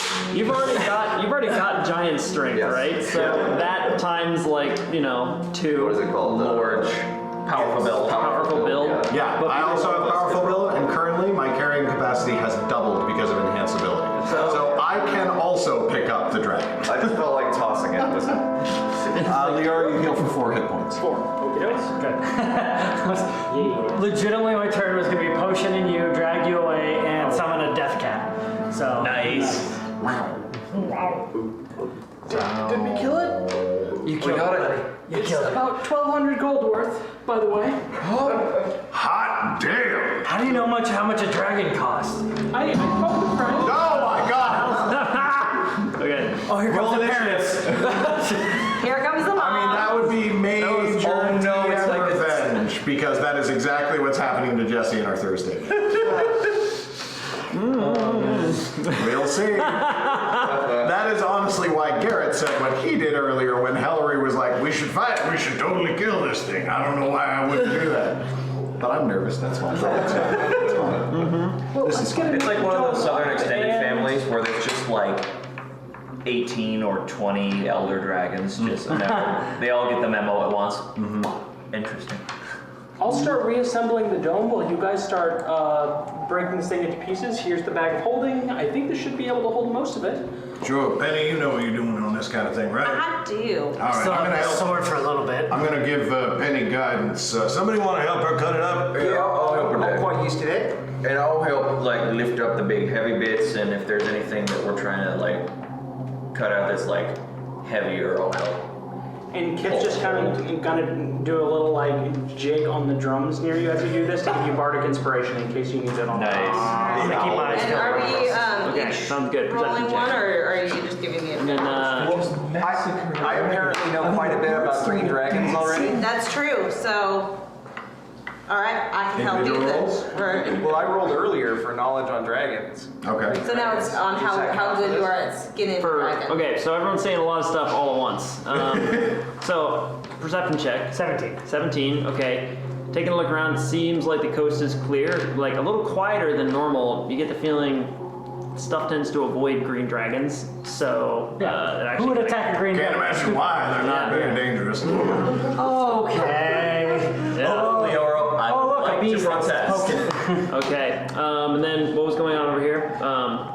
Saris was rolling something. Yeah, was I was gonna ask if you wanted me to roll anything for just helping out, like lifting up the heavy stuff. Basically giving Penny and whoever's actively doing the carving just easier time holding stuff out of their way, and if they're moving anything heavy, I just kind of grab it. Who's gonna spearhead carving this thing up? This guy. Okay, And I would cast guidance on him. Desmond is Who's got so you've got the highest for that skill? No. That'd be survival. I just, So you could give. I've been doing this for a while in the cave. Oh, This- whoever's got the highest survival should probably lead this and get advantage from other people. You're probably better at survival than I am. I've skinned a few horses. And a manticore. Wait. What? Anyway, all right. Who am I juicing? Give him the juice. All right. You don't do just fine. Well, I can tell you what parts are worth quite a bit of money. Yeah. All right. So this part. Yeah, this gland right here that's kind of tucked behind the thorax. Oh, I got really distracted by I didn't know what a thorax was, so I don't think I did very well. Oh, but I got bardic inspiration. And Guidance. So plus a D4 and a D6. Do you get advantage for help? Yeah. Yes. I rolled 2 8s. Oh. Bardic Too bad. inspiration, a D8. Yes. Not a D6. Perfect.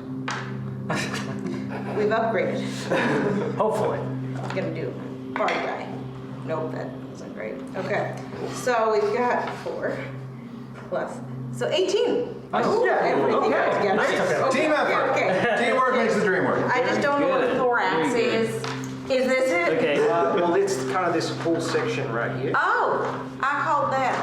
Not a Okay, thorax. so with an 18, What do I call it? But something. you get the other eye. So one green dragon eye. You do manage to get both of its wings, though a little tattered, are still most of the membranous material making up it is still intact. You also get its tail. Pulled off. It has a very long whip-like sort of tail, and you kind of like, as you're feeling it, the very tip of it is very long, and it seems to taper into this very long, sinuous sort of portion of it. As you kind of hold it, it's like this kind of. You feel like this could be used possibly as some kind of weapon. You get 2 green dragon claws. You get 9 dragon fangs. Ooh, nice. You get 1 strip of green dragon hide. You also get 6 green dragon scales. Wait, sorry, how much of the 1 strip of hide. 1 strip of hide? Okay. 6 And then scales. 1 green dragon spine. Oh. Which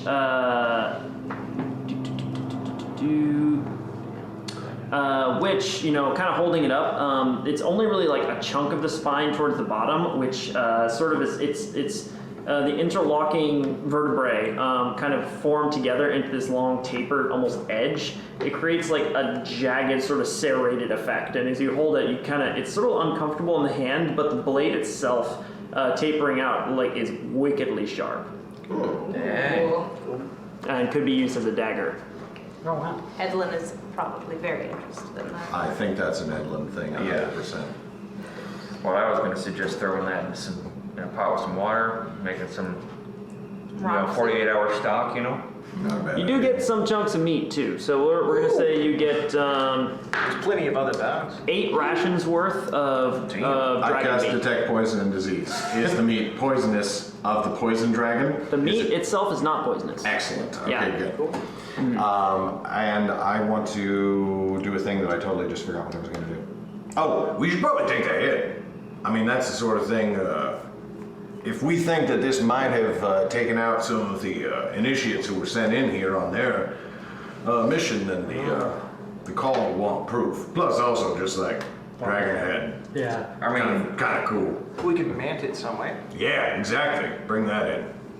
Did we see mounted heads in the seal Oh of yeah, the call? oh yeah. Like they're all over the place. There were even a couple dragon heads in there. Hell yeah. Look to be young dragon heads, similar to this. Pretty good audition. Again, dragons of this scale are not uncommon. Sure. I mean, they're uncommon, but they're not like unheard of at all. Oh, looks good. No poison glands? Huh? No poison glands? No. The dragon does not poison glands. It seems to conjure the poisonous energy from its guts, and it's more of a magical ability than an actual, venom sac. Fair enough. So you kind of wind down, having butchered this dragon effectively. You mostly just see the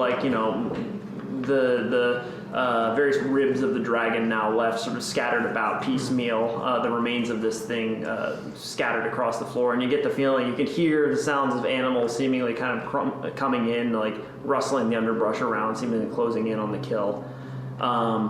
And you shove everything into the bag of holding, where you feel like it should probably stay pretty fresh for your return to the seal kind gear of call. folding up the wings like a patio umbrella and poking it in.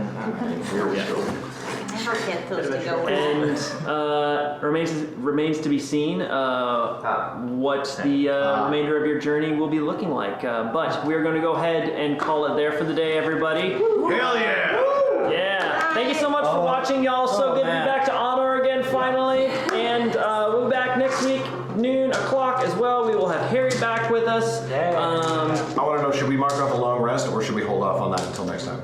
Hold off. Okay. Because you're still going to have to go through the night. Yep. Okay.